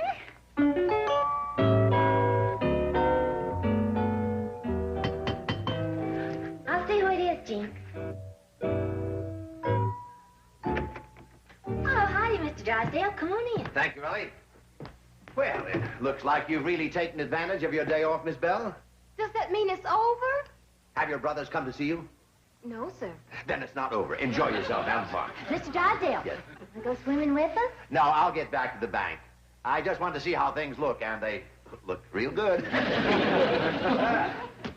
Goodbye, girls.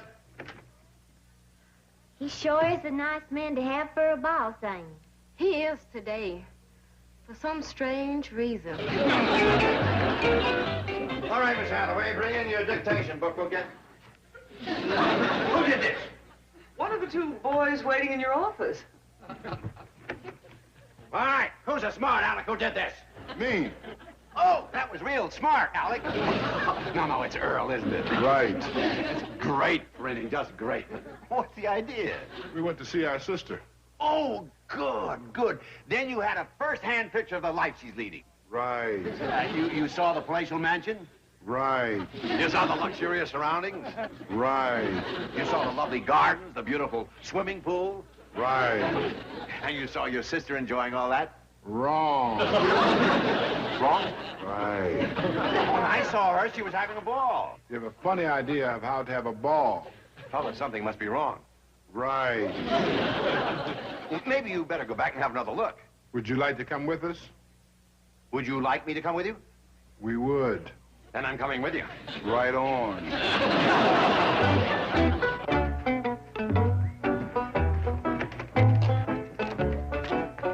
I'm ready for my cooking lesson, Granny. Good. Here, put on this apron.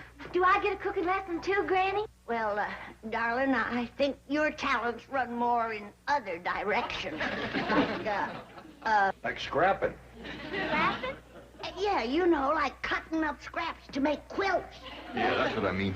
Oh, thank you. I'd like to do that. What shall I do first, Granny? Well, you can come in fixing the dough to make the possum pie crust. Jed, can I see you for a minute? Sure.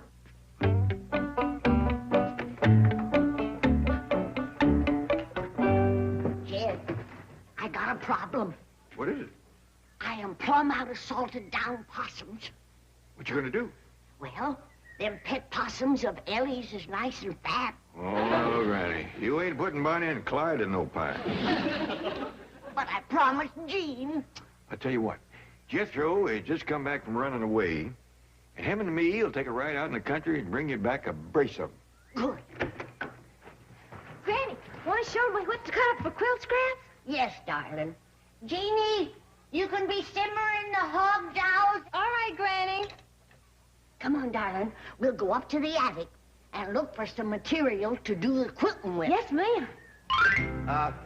Why are we coming out here? This is where the help lives. Right. And our sister is it. Oh, no. Your sister lives in the mansion. We don't think so.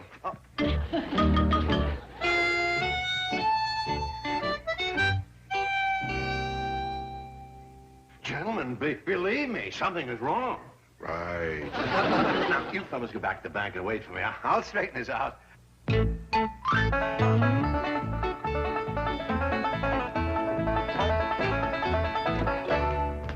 Mr. Drysdale. What are you doing? Making possum pie. You're not supposed to be doing this kind of work. But I want to. Nonsense. Now, go put on your good clothes. You're coming back to the bank. Please let me stay and finish my possum pie, my hog jaws, and collard greens. Nothing doing. You're coming with me. Please, Mr. Drysdale. Please don't make me go back there. You're going back where you belong, and that's that. I've had enough trouble with you. Come. Where do you suppose he's taking her now? Let's follow him and find out. Right.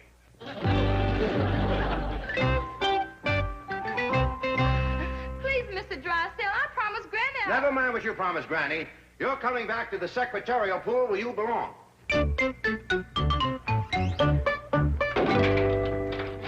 What do you think you're doing? I'm staying right here until I explain to Granny. Now, give me the key. No, sir. Okay, I'll call the locksmith. Hey,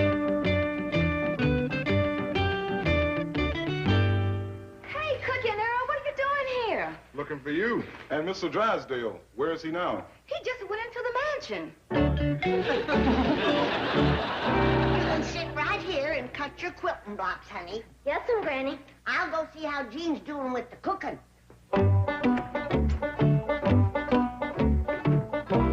Granny. Mr. Drysdale, how'd you get in here? Cookie and Earl put me in here. Who are they? Well, it's a long story, Granny. Can you get me out of here? Sure.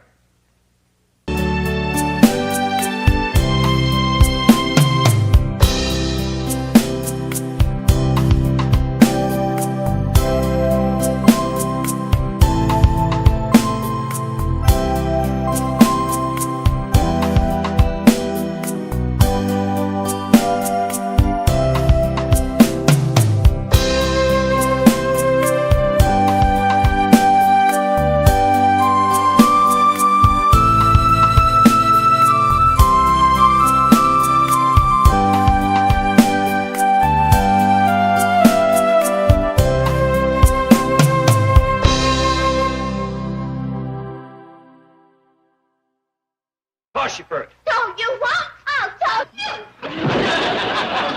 There. Now I get to tell. What's all the racket out here? Ellie's about to tell me who she just seen. Who, Ellie? The fellow that sold Paul Central Park. Honest John Schaefer. Well, doggy.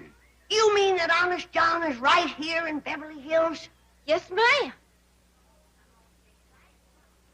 The most exciting news of the whole year. And that lummox lays there half asleep. Get up, lazy bones. Ellie just seen Honest John Schaefer. Granny, I seen him too. I was driving the truck. Did you stop and talk to him? No, we sir, we couldn't. didn't. You tell him, Ellie. No more tossing. Couldn't stop on account of the traffic. And by the time we drove around the block, he was gone. We've got to find him. That's the truth. Finest man I ever run into. Salt of the earth. He sure deserves that name, Honest John. He sold me Central Park, Statue of Liberty, Staten Island Ferry, Brooklyn Bridge, Empire State Building, and the Algonquin Hotel, all for $10,000.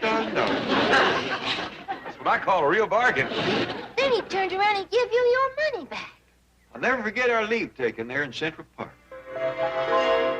What we're trying to say, Honest John, is that you're just about the nicest fellow we ever met. We're proud to know you.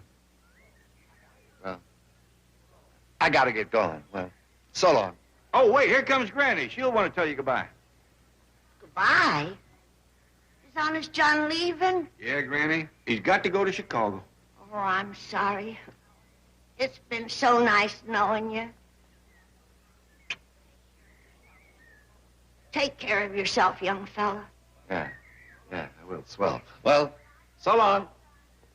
God bless you, son.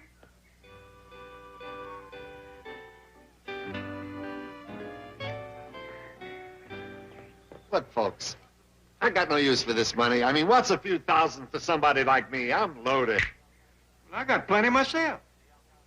Give it to the Indians at the Algonquin. He's one of nature's noblemen. Well, leastwise we know he's here in Beverly Hills. I sure wish we knowed where.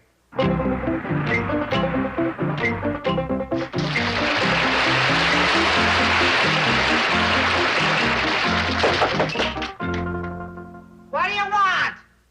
I'm looking for Flo Schaefer. She moved to Australia.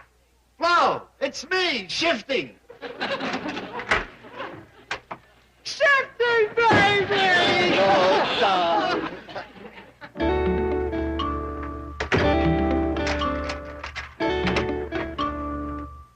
What's the matter? Has the police got a tail on you? No, just supposed to have it. Gee, it's good to see you again, you floozy. It's good to see you, you louse. Wedding ring? It's gone? Finally got a divorce, oh well. I can't blame you. Are you kidding? Me divorce you? Never. I love you. Oh, where's the ring? I hocked it. What'd you get?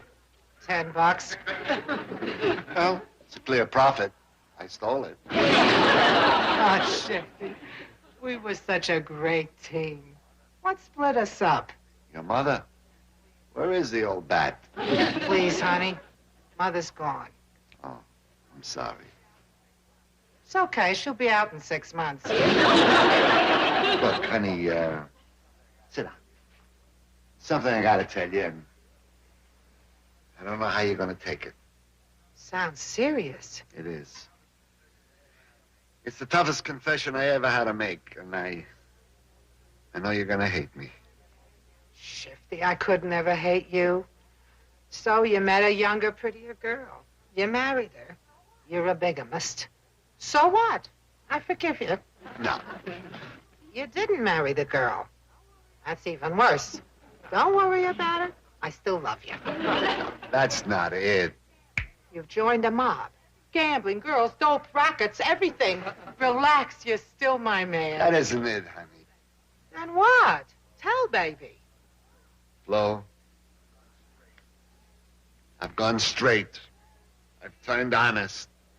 You dirty rat! Don't you touch me, you rat, you swine! Baby, you don't... Now I want a divorce. Sweetheart. You'll just be glad that Mother isn't here. She'd beat you to a pulp. No! Let me at least tell you how it happened. What turned me honest? I don't want to hear that kind of talk. Makes my flesh crawl. Get out! Angel. Get out! I can't stand the sight of you. Oh, please, none of my friends will speak to me since I've turned honest. Who can blame them? You're sick. I know it, baby, and I need help. Go to a head shrinker.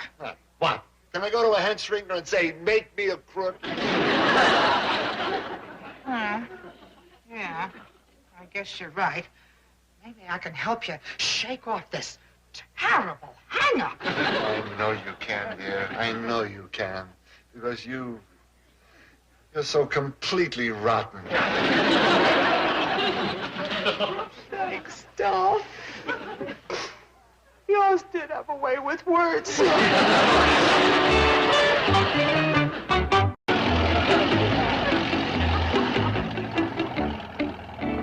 Sure hope they find Honest John. And fetch him home to stay with us. Be honored to have a man like that under our roof. He's a living saint. I hope he ain't forgot about it. They were rubes, hicks, yokels, pigeons to be plucked. And millionaires? Ah, it was beautiful. The perfect setup. For openers, I sold them Central Park. You're kidding. And collected the money in cash. Right there in the park. Well, doggy, there's some big ones in there. 1, 2, 3, 4, 5. And I still got me some walking around money. Well, what do you say we get up and walk around a little? Before I was through, I sold them half of New York. Had the dough in my pocket and a plane ticket to Chicago. So what happened? And they got to me. How? Well, they're so kind, so sweet, so trusting, so honest, so sincere. Stop that kind of talk. That's disgusting. And anyway, that's when I went wrong. Honey, there's only one way to cure your sickness. You gotta find those hillbillies and take them. I'm no match for them, Flo. They're too honorable, too loving, too warm, too tender, generous, trusting. Not again. I'm gonna make you wash your mouth out with soap. Maybe I can con somebody else, but... It's gotta be those hillbillies. As my father used to say, If you fall off a horse, you got to get back on and ride that same horse again. And he should know. He was the greatest jockey ever to throw a race. Now, hop on a plane, go to New York, and do as I tell you. Okay, if I... Wait a minute. They're here. They live here. In Beverly Hills? Yeah. Oh, great. Find them, fool them, fleece them, and forget them. I'll do it for you, Flo. I'll lie, I'll cheat, I'll steal, I'll con them out of every penny they got. That's the way to talk, Jim. You know what I'll do? I'll show them no mercy. I'll be cruel, ruthless. I'll leave them starving and destitute. I'll destroy them. I'll be an absolute beast. How can you help but love a doll like that? On the way I'm back, just made my first heist. Oh, wonderful. Who'd you clip? You, here's your necklace. Oh, beautiful, Shifty. Beautiful. The earrings I'll keep.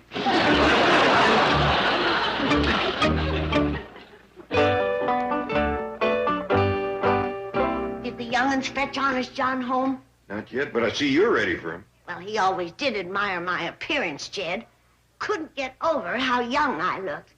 He was well named, Honest John. True. I just thought of an idea how we might get in touch with him. Good. Remember what close friends he was with the New York police? They met him at the airport and took him to the station to visit with them. And they fetched him Central Park in their own car. Remember, we're giving you 24 hours. So long, pals. Call me anytime. Thanks for the lift. Glad to see you, Mr. Clampett. What did that policeman mean? What did you hear? Well, he said they was going to give you 24 hours. Oh, that, yes. Well, you see, ordinarily, New York closes promptly at 9 p.m. Lights out. However, due to my influence, I have persuaded the police to leave the city open for 24 hours so that you may see it at night. Not a fact. Times Square, Broadway, 42nd Street. All the famous thoroughfares will be lit up just for you. He sure kept his promise. That night when we flew out of New York, I never seen so many bright lights in my born days. That's our plan to locate him. If he's that friendly with the New York police, chances are he's got some friends in uniform out here. Good thinking, Jed. So I'm going to call the station and ask them, have they seen Honest John Schaefer? Honest John! Ellie Mae! Why, I'm not Ellie Mae. I'm Granny. Oh, I'll have to take your word for it. To me, you're identical twins. It's good to see you. Well, Honest John, this is a great pleasure. The pleasure is mine, dear friend. Ah, how often I thought of those wonderful times we had together in New York. You know, I still feel bad about you giving the money back for all that real estate that we bought from you. Tut, forget it. Our friendship transcends mere money. Well, that may well be, but I'd like you to have... Something wrong, Jed? I lost my walking around money. Could this be it? Where did you get that? I found it outside on the stoop. Oh, is that your back? No, dear friend, I meant the little porch out front. Doggies, I must have lost it when I was out there pumping my grinding wheel. Well, here you are, safe and sound. Anybody but Honest John would have kept it. That's the truth. Matter of fact, I'd like him to keep it. I wouldn't think of it, dear friend. Well, then by rights, Central Park and all them other things still belongs to you. Oh, well, I'll donate that to the city of New York so that everyone may enjoy them free. You hear that, Granny? The man's got a heart as big as all outdoors. Which reminds me, I brought you a little gift. Oh, Jed, look. Beautiful earrings. They belong to my mother. Man's paying you a great honor, Granny. I'm afraid I'm going to bawl. No tears. This is a happy occasion, a joyous reunion. You're right. I'll go out to the kitchen and put on some coffee. All right. Well, Honest John, what brings you to Los Angeles? I'm here to perform a service for humanity. Well, that figures, but what is it? Mr. Clampett, what would you say is the greatest problem facing the citizens of this community? Well, I'd have to say it was the smog. The smog. Precisely why I'm here, the smog. You You like it? Oh, no. I have a plan to get rid of it. Well, that sure would be a great blessing. Well, I plan to drill an enormous shaft through the San Bernardino Mountains, install a huge fan, and draw the smog away. That's likely to cost a heap of money. Yeah, I have pledged my wealth, my sacred honor, to the completion of this humanitarian project. And if I know you, you will haul off and give the whole thing to the city of Los Angeles. Well, I plan to spread it around. Los Angeles will get the mountains. Burbank and Pasadena will get the giant fan. Who's going to get the shaft? Glad you asked me.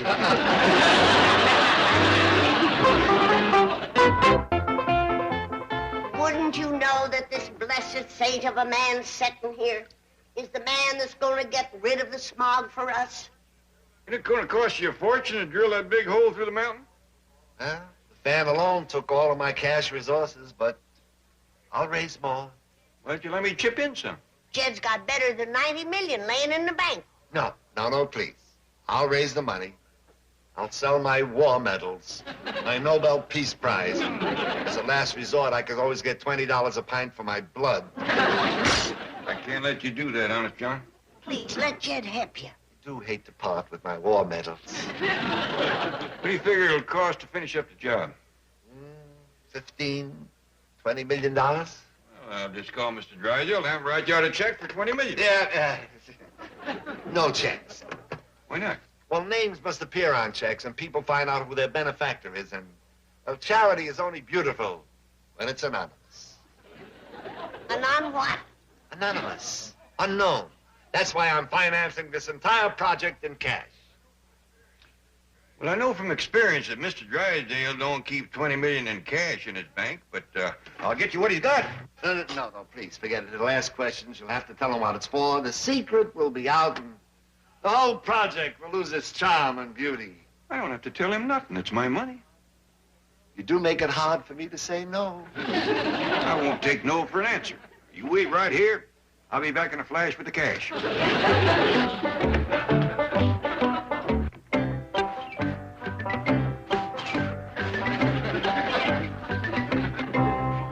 here it is, Mr. Clampett. This is all the cash in the bank that could be spared at this time. It's more than $500,000. Thank you, Miss Dean. I reckon that ought to get us started. Us? What us? Who's us? Sorry, Mr. Drysdale, I just can't tell you. Well, at least you can tell me what you're going to do with it. I done explained to you this is a secret project. Mr. Drysdale, don't behave like that. Unless you tell me what it's for, you're not taking one penny of my money. This is Mr. Clampett's money. He has a right to withdraw it. Well, yes, but make him tell me what he's going to do with it, please. Mr. Clampett, perhaps you could tell him just enough to alleviate his suffering. I'm afraid he's having acute withdrawal symptoms. Well, I reckon it wouldn't do no harm to say that this money's going to be used for drilling. Drilling? Where? I don't believe I better say no more. Then I'm not letting go. I'm ashamed of you. Mr. Drysdale, you promised to keep it an absolute secret. May interest rates drop. For him, that is a sacred oath. All right. It's the San Bernardino Mountains, and that's all I'm going to say.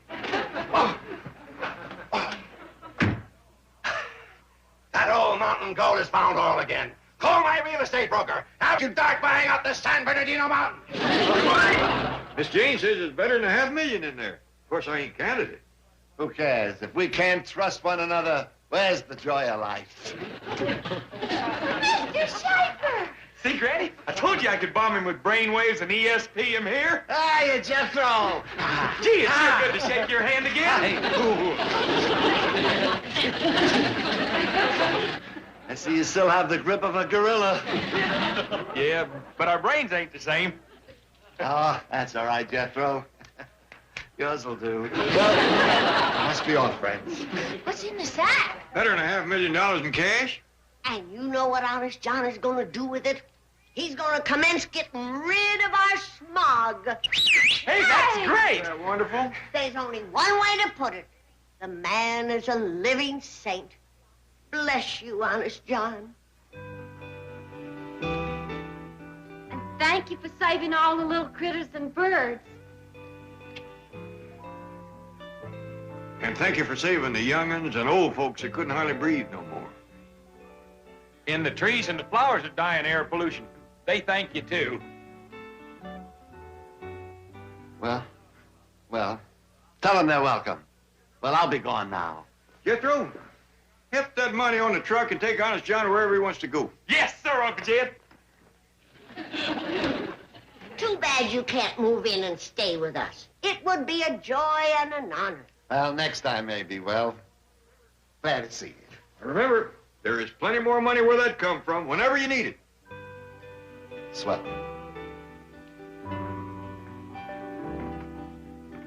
Hello, critters. You thank Honest John for saving your lives.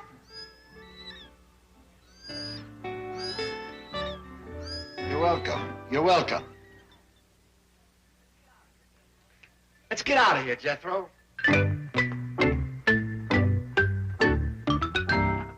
A shaft through the mountains to blow away the smog. That's beautiful, Shifty, beautiful. Where'd you stash the money? Oh, I wish you could have been there to see me work, Flo. I've never been better. I told you could make a comeback, Chad. Where'd you stash the money? I was brilliant. It was like taking candy away from a baby. Where'd you stash the candy? It was a classic case. A textbook con job. Where's the $500,000? Don't worry about it. I like to worry. Where is it? I gave it back. I didn't hear right. You didn't say I gave it back. That's what I said. And that's what I did. Come to my arms, baby. I don't feel romantic right now, honey. Neither do I. I'm gonna break every bone in your body. I couldn't help myself. They were so trusting, so honest, so... Oh, wait, that's Flo! Flo! Flo! What do you mean, Flo? I don't Flo you! Flo's funny. I don't care! Flo, can I... Hold it, Joe! Hold it! You're gonna be in the White House your whole life! Listen, I'll show you living! It's crazy! Get out! His idea before. It's simple enough. Just drill a big shaft through the mountain, put in a giant fan, and suck away all the smog. Leave it to Honest John. Of course, he said himself he feels kind of responsible for the smog. Why? Well, you see, the San Bernardino Mountains, that holds all the smog in what they call the Los Angeles Basin, belongs to Honest John. Well, I'll be switched. See, on his mother's side, he comes from an old Spanish family, the Bernardinos. Well, there's one thing for sure. If Honest John says he's going to get rid of the smog, you can have confidence. That's the truth. Well, even back in New York, the police said he's one of the greatest confidence men in the country. The man's a living saint. Billy May, what are you doing with Honest John's money? That's the $500,000 in cash your pa gave him to commence drilling. I know, but Jethro said Honest John sent it back. He wouldn't keep it. $500,000 in cash in your hand, and you gave it back. Flo, you don't know these people. What's to know?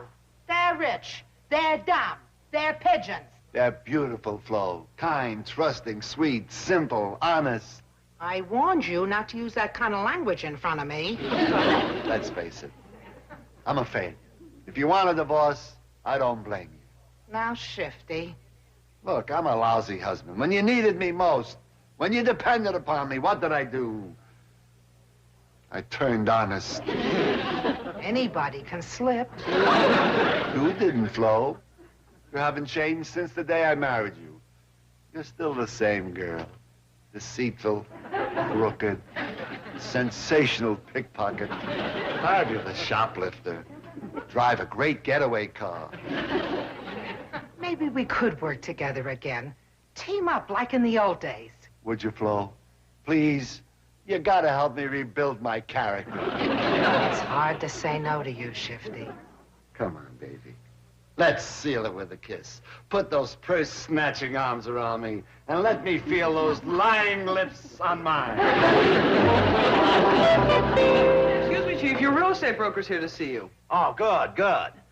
Come in, Fred. You may go, Miss Hathaway. Mr. Drysdale, have you lost your mind buying all that land up in the San Bernardino Mountains? Now listen, Fred. You may go, Miss Big Ears. Now listen, Fred, just follow instructions. But you could bankrupt yourself buying all that wasteland. There's nothing up there except skunks, bobcats, and rattlesnakes. On top, but underneath there's oil. Oil? In the San Bernardino Mountains? Do you want to start a land rush? Well, what makes you think there's oil up there? Have you ever heard of Jed Clampett? Yeah. Well, he found oil in the hills back at home, and now he's found oil in the hills out here. Well, has he drilled a test well yet? He doesn't have to. He shoots a bullet in the ground, and up comes the oil. Well, if I were you, I'd get a geologist's report. Nuts to that. Then everybody will get in on it. This is my oil field. Yeah, but do you realize there's hundreds of thousands of acres up in the San Bernardino Mountains? You can't buy it all. You're right. I'll have to pinpoint the drilling site. Miss Hathaway! Yes? I have a little detective job for you. Now, I want you to find out exactly where Jed Clampett and his mysterious partner plan to drill. Then I'll buy the land. Chief, Mr. Clampett is your friend. Your largest depositor, your benefactor. How can you undercut him? That's what I'm trying to figure out. How? I refuse to take any part of your nefarious schemes. Then you're fired. I quit. Oh, no, you don't. I fired you. Very well, that way I get severance pay. You're not fired.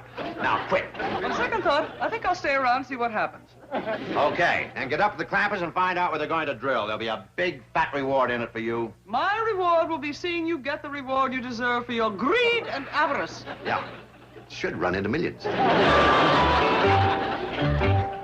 Say, Shifty, why do I have to wear this outfit? Because I told the Clampetts my mother was Spanish. Why can't I be your wife?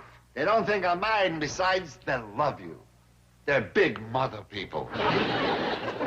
Shifty, I don't even speak the language. What if they say something to me in Spanish? Are you kidding? They can barely speak English. You're beautiful. Let's go. Ole! Is this beautiful? Is this a mansion? Is this a layout? Fidel, there's a wall safe behind this mirror. Forget it, Flo. Uh-huh, just as I thought. Get me the sandpaper, baby. Flo, forget it.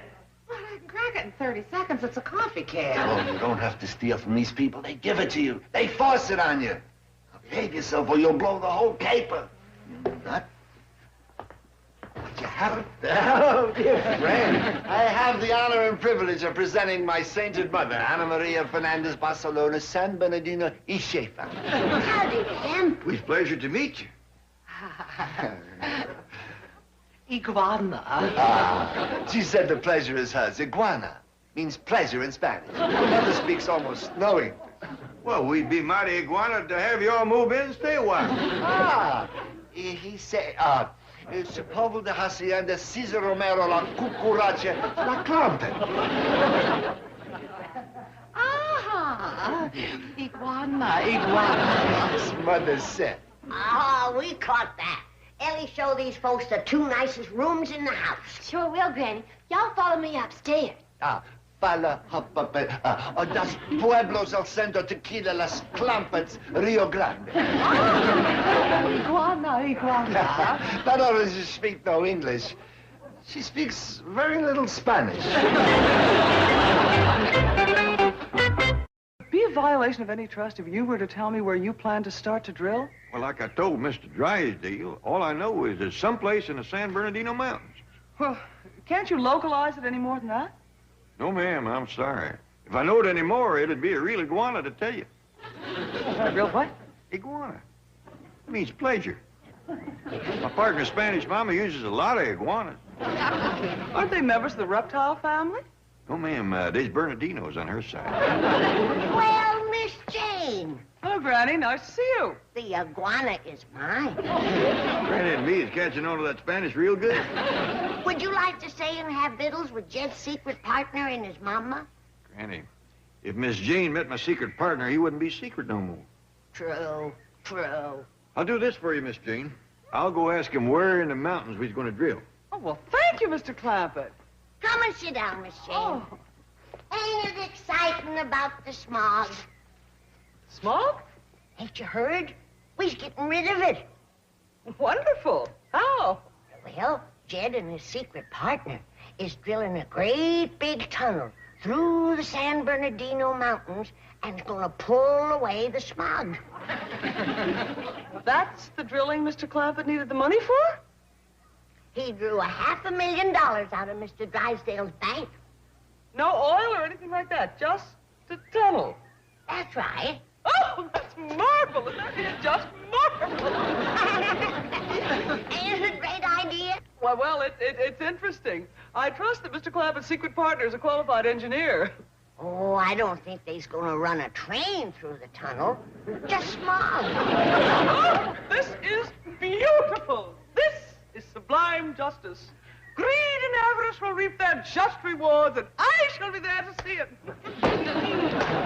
Miss Jane, the drilling's going to be through San Gorgonio Mountain. Mr. Clampett, you have made me the happiest woman in all the world. Bless you.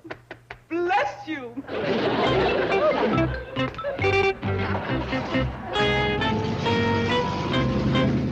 What was that all about? I told her we was getting rid of the smog. Well, if it pleases the rest of the folks as much as it does her, Los Angeles is going to be one mighty happy town. She did seem really guanted. Keep your hands off that safe. Get uptight. I just want to keep in practice. Practice later. We can take these clowns for millions. You just... Dear friend. Thank you for entering at this moment. You have just saved me from a terrible tongue lashing. Who from? Sierra Madre here, my blessed mother.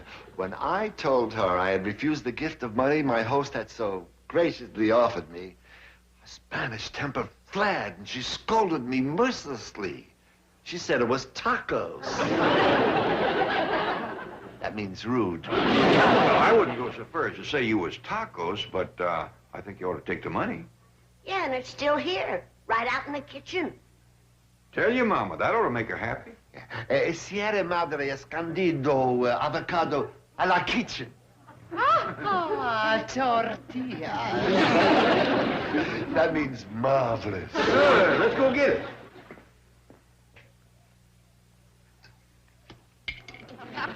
Yes, yes. Good boy. Ellie Mae, what are you doing? I'm learning Virgil to put money in the bank. Money? Yes, sir, Mr. Honest John. Just watch him. He's real clever. Come on, Virgil. Oh, coins. Beautiful. Very interesting. Ellie Mae, that bird of yours didn't stuff $500,000 into something, did he? No, sir, Paul. Well, it's gone. Oy vey. Oy vey. That means unbelievable. Mother was referring to the trick that this bird just performed. Very oy vey. But where is the money, Ellie? Well, Jethro got the truck fixed, so he come in and got the money and went to look for Mr. Honest John. Oy vey. I think you'll find Jethro is the most oy vey boy that ever lived. Well, y'all excuse us, because me and Virgil's going outside. Well, don't worry, everybody. I'll just go down to Mr. Drysdale's bank and draw out another sack of money. Tell your mama the good news. Sierra Madre, Senor Clampett, Tijuana El Banco Escondido Avocado.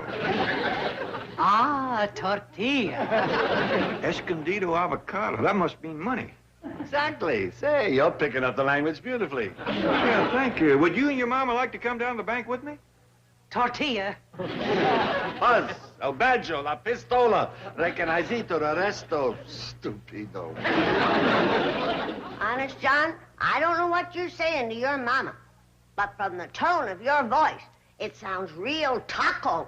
Yes, I'm afraid I inherited a bit of her fiery Spanish temper. El forgivo, Sierra Madre. Guadalajara. Oh, that's one of the beautiful Spanish words. It literally means she loves me. She forgives me. Mighty pretty language. Well, I'll go down and get all the Escondido avocado Mr. Drysdale's got.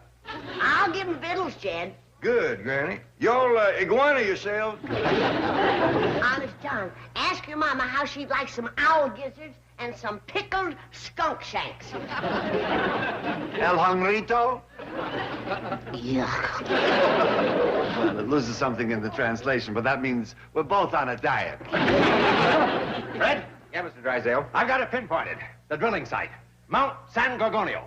There's no oil there. That's nothing but a great big pile of stone. What are you, a geologist or a real estate broker? Well, we did a little better this time, Mr. Clampett. $700,000 in cash. Thank you, Miss Jane. Wait a minute, what's this for? We needed to commence drilling. Not on my land. Whose land? My land is your land. It ain't my land, so it ain't your land either. Oh, please, Mr. Clampett, don't start drilling yet. Why not? Well, it's the rainy season. You might get wet. Dry as a bone out there. Will you die of thirst? Very deal. I'm in a hurry. Now get off of my escondida avocado. No. You're acting awful tacos. You could be more, tortilla. Tortilla? Yeah, it's a good thing Granny ain't here to see him. I believe you're talking about a thin, crusty corn product. That's Granny. Good thing she ain't here to see how you're acting. But anyway, I Guadalajara.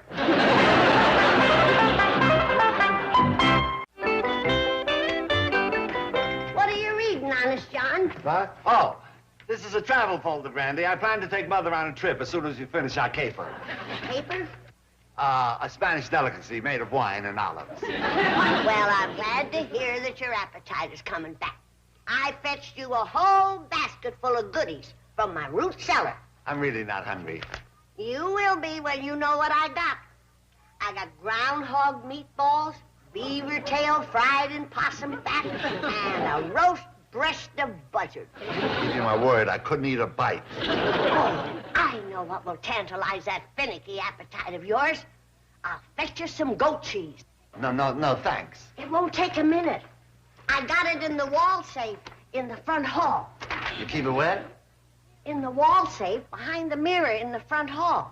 And you keep goat cheese in it? Well, I used to keep it in my root cellar, but the Board of Health made me take it out. The neighbors got to complaining. It's awful ripe. Where's Flo? Flo? A Spanish term of endearment. I have many such for my mother. Well, I don't know where your mama is. I think I do.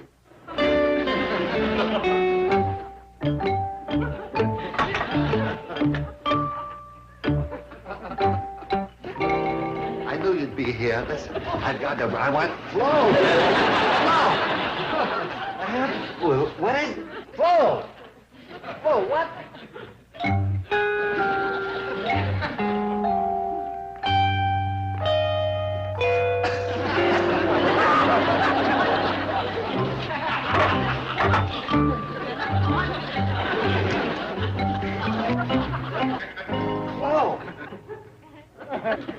What happened to your mama?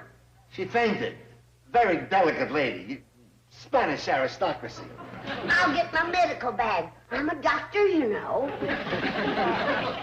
Flo, come on, Flo. Hey, snap out of it. Flo! I got something in here that'll fetch her around. Wait a minute, what is it you've given my mother? What? Don't worry, it'll make her feel a guano.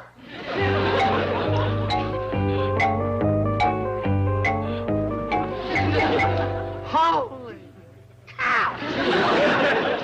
A very religious woman, my mother. You see, in Spain, the cow is sacred. The bulls, they don't treat too well, but... very sacred.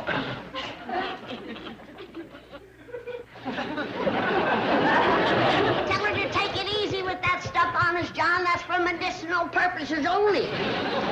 Well, here's your escondida avocado. What's the matter with your mama? She fainted, but the doctor here revived her. She's got thin Spanish blood, Jed. High-born, you know. Well, here's $700,000 for you to commence drilling. Beautiful. You're a beautiful man. You're right, tortilla yourself. Honest John, would you tell your mama that I'm going to take her outside for a breath of fresh air? Sierra Madre, la gringo doctor, Dobby, enchilada.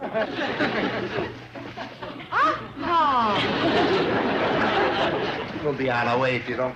Hey, it's heavy, isn't it? Well, I'll have Jethro heft that on the truck for you quick as he gets home. I don't think we better wait.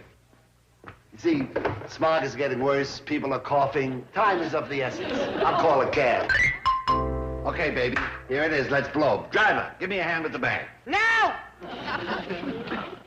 This belongs to the sweetest people in the whole world. And you're not going to take it from them. Low. Sierra Madre to you. Oh, boy.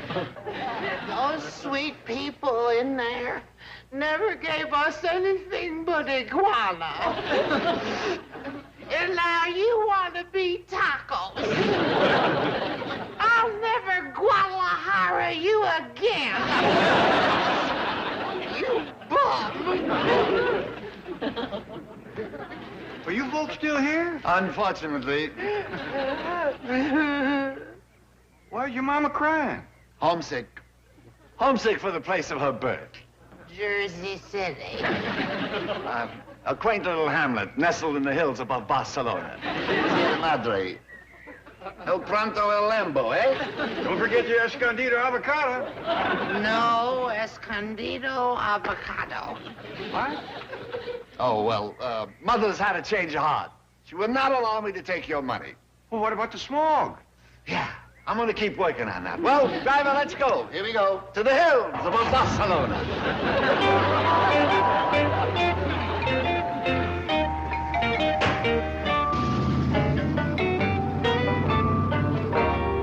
Oh, Jed, they forgot the money. Sierra Madre wouldn't take it. She was awful homesick and anxious to get back to Spain and visit Jersey City. That's sweet. Did you know that cows were sacred there? In Jersey City? All over Spain. Well, doggy. Yonder comes Miss Jane and Mr. Drysdale.